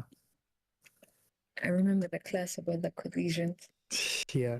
So let's set up the collisions and see. Check them out and see. This looks much better than what is in engine right now. So we can set up the collision. So you can select maybe like one of these But meshes. you know, you can turn the world settings to nighttime so that it doesn't keep on. Like I lock them in for the entire entire experience. Okay, that's fine. I'm going to do that. So you can change this to player collision. As you can see, it's just one big block. It's even offset by a bit. Just blocking out the entire thing. So I'm going to just change that to complex project default. Use complex version as simple. Yeah, love that setting. Love that setting. So that affects everything else, right? Yeah. And then to make things a bit more interesting, since we're using this is going to be a space scene, it should be nighttime, right? So I'm going to add a couple more effects. To add effects, we use this guy, the what do you call the post-process volume? The post-process volume. We first make sure it's unbound. That means that it affects the entire scene. What does the process something volume do? Post-process volume. So it controls post-process effects. Post-process effects is things like bloom, things like the exposure of your scene, and as you're going to see them here, you can see select it here, then you can see things like bloom, exposure, chromatic aberration, dot mask, camera effects. So you can control all those things for you at once without you having to overthink it. So you can sort of like try to add Nice. direct our scene. If I actually change the spawn point and the world settings, I'm going to remove the one that's not rotating, by the way. I feel like I'm not a fan of it not rotating. Let's just move it. Oh, there's two. So I think one wasn't rotating, which is fine. So there were two in the same position. Yeah, they were sharing the coordinates. So we have that. Now I want us to make this look a bit more dramatic. How do we do that? I want to first look at the world settings and lock them into nighttime. That's the first thing. So we have the world settings, publishing map settings. Is it map settings or not the settings? Just look at the entire outline. World. It's world settings. First type in world in the search thing. I'm getting, oh, they're actually down here. They should be somewhere down here. I've always seen them down here. Oh, it's a window. Window. As an extra window, yeah. Yeah, world settings. Over Right there, here. world settings. Yeah. So you can change the all-time manager to day night cycle chapter 5, day cycle, night cycle chapter 4. So you can first leave it locked into that state. There's day, night, and there's just simply night cycle. Oh wait, there's more. Or these are from different chapters. I think I like this better. Don't you think? I mean, it kind of looks better. But I'm going Looks to like the lock. peak time for devious crimes to be done. It's that hour. There's supposed to be lighting coming from inside this. I'm going to add that lighting too. I'm going to use Can pointer. we change the red from? Can you change it from red to purple? Because red just It red. feels What? the red doesn't read well for you. Let me Yeah. just that so you have multiple lights. You can change them all at once to something like that. Okay. Okay, that's better. A very interesting stylistic choice. Mhm. Okay, so you can just move those here. Okay, so let's make those go to purple. Have that locked in like that. Then we're talking about looking in the time of the day, right? Yeah, so enable time of the manager so you can actually just change the rotation here.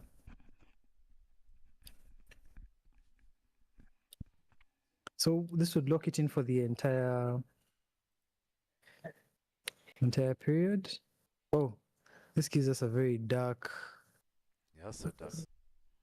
Yeah, this is extremely dark. You don't get any indirect lighting whatsoever. Let's not do that. Let's not do that, at least not yet. So we can first start with that. Now I want to make this look a bit more dramatic, so I brought in the post-process volume. So I'm going to add a couple of effects, and then we can see what those look like in maybe add just a bit of fog. I'm a huge fan of. Well, that's the height fog actually. Let me just look. Let's do the bloom. Just to make these pop a little bit, and then do some chromatic aberration, and you can start from there just to make it look a bit more. I don't want to use the word cinematic, but kinda just to have that look. Speaking of cinematic, someone at the beginning of May was cranky about the cinema. Ah, As what? Bro, decided to cause some budget cinema, man. what do you mean budget cinema? How does Let that? I tell I you. did not take them to a budget Let I tell cinema. you. It was the time the movie was being played. No, desire, please, please. How does a budget cinema work, you Listen, now, guys? budget cinema has movies at 7 p.m. Bro, I can't. Thing is, I can't even explain it, man. It's unheard of. Okay, we have some fog in the distance. Let's add a bit, just a little bit more, nothing too dramatic. Just to make sure you're focused as the player. You're only looking at what you're supposed to be looking at. Height fall off. Let's look at this with a volumetric one, such an distribution, albedo. Okay, let's just crank this up to maybe a 1. I'm hoping you don't get that lag that we got. Last time? No, no, no. Okay, this looks very horror-like. I think that's a look we're going for, I don't think. Let's add the lighting in here. It's giving thriller. Yeah. Yeah, no, of course you can have localized, that localized look in different areas of the map. I think that's what we're going to be going for. And just do 0.07. That's too low. Let's do 0.7. You can have that look in specific areas of the map to add that atmospheric transition whereby someone gets them that like, oh, this part is supposed to be a bit spooky. Here is supposed to have, some obstructed vision to make gameplay a bit more interesting. Maybe some players get a strategic advantage from that. Yeah. It takes a while to dial in. I think 0.1 would do the trick. Scales a bit. Okay, so that looks a bit better. I want to have Bro, why that is this so blue effect. though? Why is this so blue? What can we do about the general environment? So there's one thing we can do here with the The time. what is it called? Not necessarily the time, but the color grading. We have color grading settings. So for example, you can actually look at the temp. You see now that's changed. That's no longer as blue, right? Yeah. Just immediately off the bat. Then you can actually make it either warmer or not that. Definitely a bit cooler. Yeah. So you can have stuff like that. This is significantly less blue. Looks very dull outside though. I think because the thing about Fortnite's art direction is that it's designed to be a lot more colorful. Okay, so we can, I think, try to work with this. Let's make it a bit of a longer corridor. A bit of a longer corridor just to make it seem more expansive. Okay, let's push that and then play around with it and see how it reacts to light. We've also fixed the collision so you can actually move through it.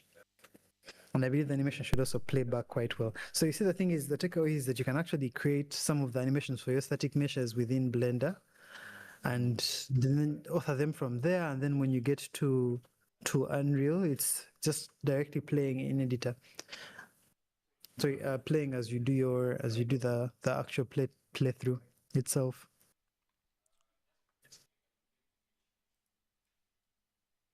Okay, so let's play that back. Has it synced already fully? Not yet. Here we're still quite behind. It's a bit laggy. Maybe what I can do. Moses, are you there? You can try to figure out why it's actually laggy. Yeah, Once and for all. I think it's because Moses, how are we broadcasting this? Is it off a URL? Sorry? How are we broadcasting this feed? Is it through a URL? Yes, I think it will always get laggy because of the fact that it has to go through the internet. We're receiving it through internet. Yeah, okay, maybe that explains the lag. Aldrin, let me just see.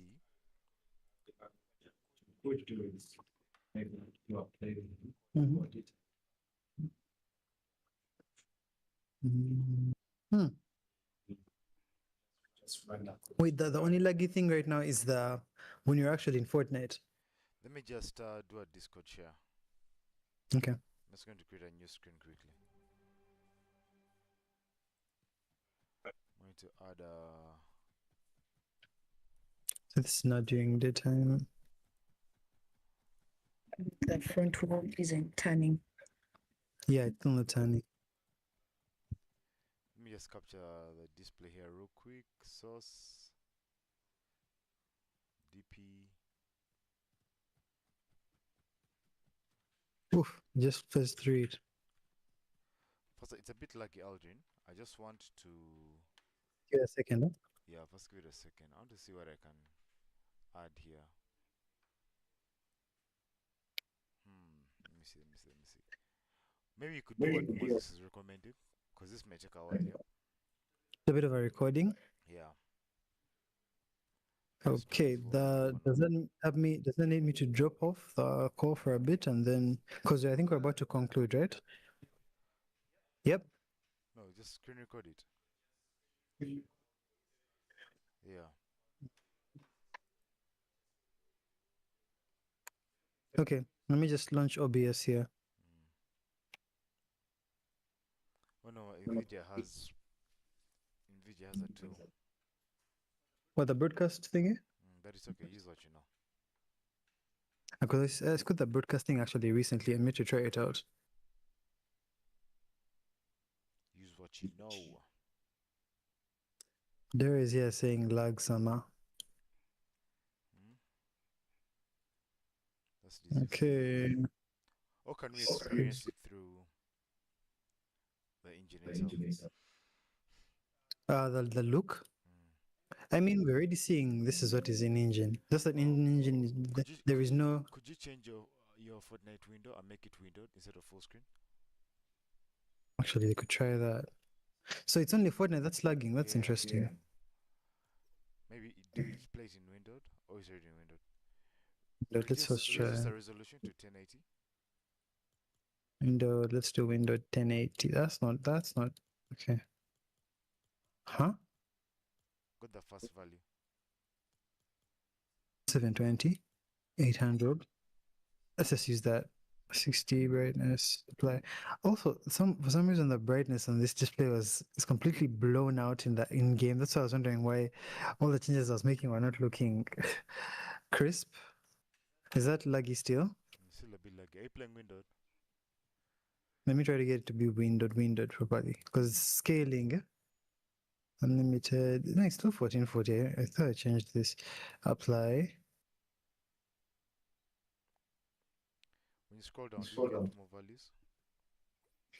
No, it keeps jumping, but okay, it has jumping back to 1440.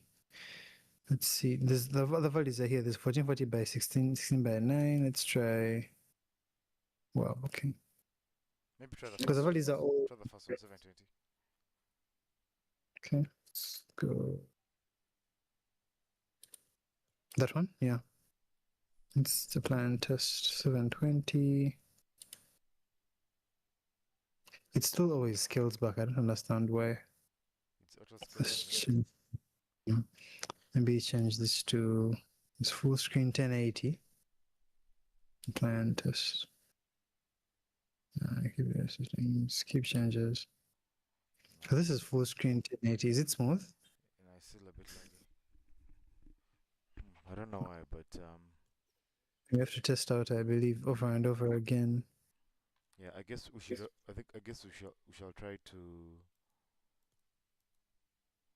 We shall try to make sure when we're broadcasting, because when I refresh the link, Mm.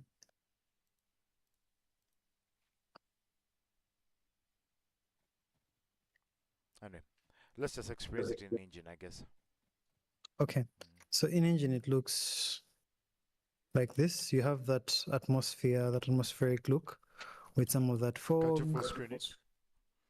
Oh yeah, absolutely. I can full screen it with F11, so you can look at it from that point of view. So the goal here was to try and see how much of the other previous scene you can actually move into this area, and we at least have the corridor setting kind of like set up and pretty much, transferred as much of it as you possibly can. So this would take, ideally, if you're doing like a development cycle, you'd have to go and use that approach for, you first do the wall modules, that's done, then you do the pipes, at least you make like one pipe set, then you do another pipe set like that, then you move on to the main hero elements, and by the time you're done with that, you should have something that looks very similar to this, with a lot less, have to optimize the meshes too, because here you see I'm having 5 million polygons, triangles, which is quite many for you to have the game running in real time. Despite having features like nanite, you're encouraged to at least, optimize from the get-go. I don't know why it takes long to switch to render preview. Is it because the scene is a bit heavy? But I don't think it's a bit heavy. You can look at our statistics from down here. And we already have UEFN running and Fortnite at the same time. So out of the box, we're already using 9.3 gigs of VRAM. So VRAM is a very fancy commodity. We need it. Okay, but yeah, we're able to make that demonstration. We've seen essentially what it looks like to have the original idea from your content creation area to clean up the meshes, join everything, UV unwrap, and then after that, let me just leave this as the screen while I talk. That actually looks kind of cool. Yeah, looks Wish I could lock this look in when you're actually in game, which is going to be now the next task of making sure that I cannot direct the entire experience from one section to another. But anyway, we looked at how to create these different modules, how they came about from Blender. And then from Blender, we took them to Substance Painter. We did the texturing, so we added most of these things that we slapped on here. We also added these different 3D material layers on the ground and everything. And then we moved that into Unreal Engine, where we created a material. We first created can this work? Yeah. We created the master material first. If you look at assets here, the master material we created, that looks something like that. This is a very simple master material.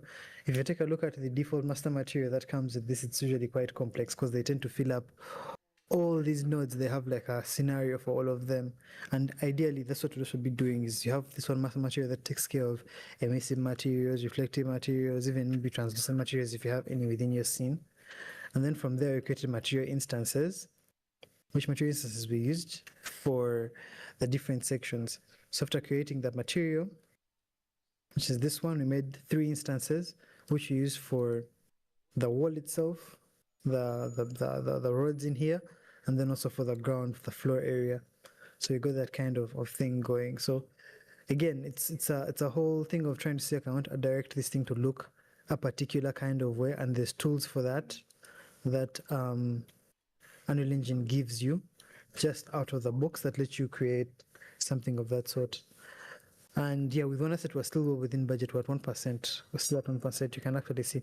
But then again, like I said earlier, if you look at most projects, you'll find that the majority of the bulk of work comes in at the texture level. If you look at this, you look at the amount of memory being consumed by the textures.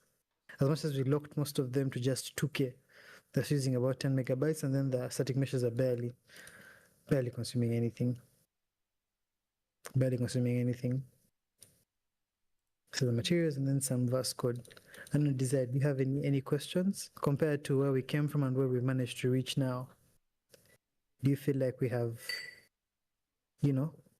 shifted a bit?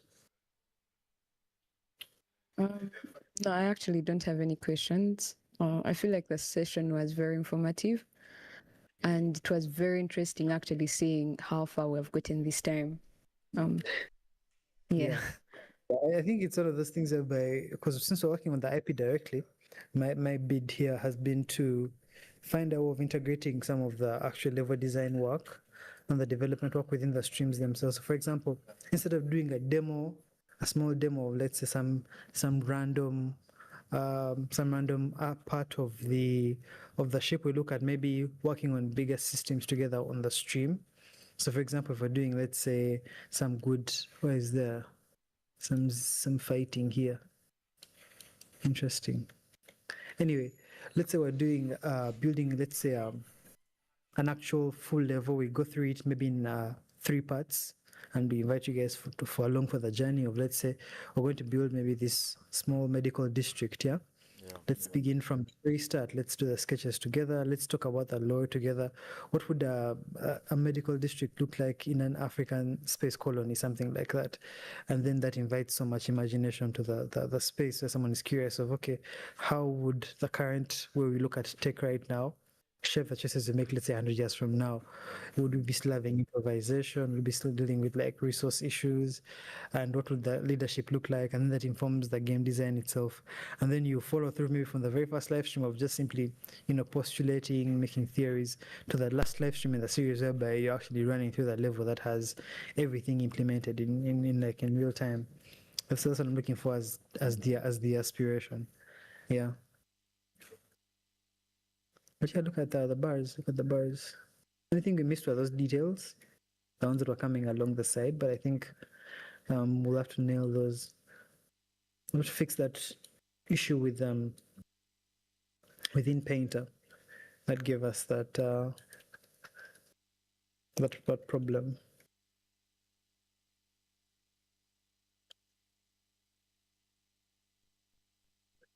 The particular problem.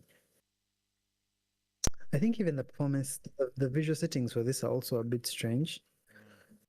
Mm. I don't want to be like the biggest scratch. I think it's set to. I'm seeing custom. Let's try Epic apply and test. Still a bit washed out. You see, compared to what is in editor, yet you want to have like a similar direction for both. Yeah. I still remember the difference between looking at that Spice universe map on PC and looking at it on the PS5 Pro, and it looked so good. It looked so much better than on PC. And I'm trying to see how to cross that delta so you have a uniform experience for Oh both yeah, throughout PC users. regardless of Yeah, device. exactly, regardless of device. Something to strive for and probably work towards. So you're saying it's still a bit choppy? Yes, sir, a bit choppy. Something we can look into in the next stream. I think that's something Moses has to look into to see how we can best have a more smoother experience. It could be either because of the fact that you're playing it in full screen. Hmm? Just yeah, a few tests that we have to work on our end. But Yeah. yeah, in the interest of time, because it's one, our stream should have ended by 12. We'll have to Yeah. close it out here. Once again, thank you guys for tuning in. Thank you guys for coming through.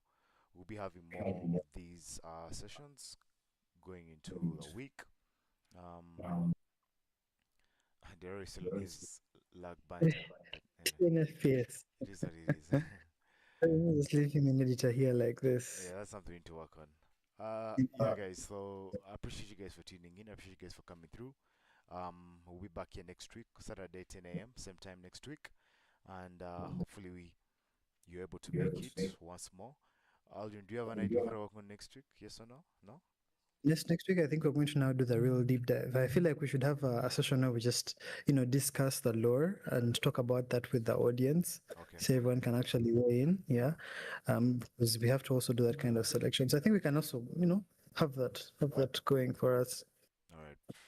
All right, guys. Other than that, I would want to thank you guys for tuning in. Desire, thank you for not doing the most on the stream. Aldrin, thank you for what you've done as usual, and myself and everyone in the back end, thank you for producing this and putting it together. And also those who tuned in, we really appreciate you. And yeah, see you guys next Saturday. Peace. Yes, sign desire make. I'm throwing gang signs. I was wondering. Oh, that's a gang sign. A All right, human guys. gang. See you next Saturday. Bye.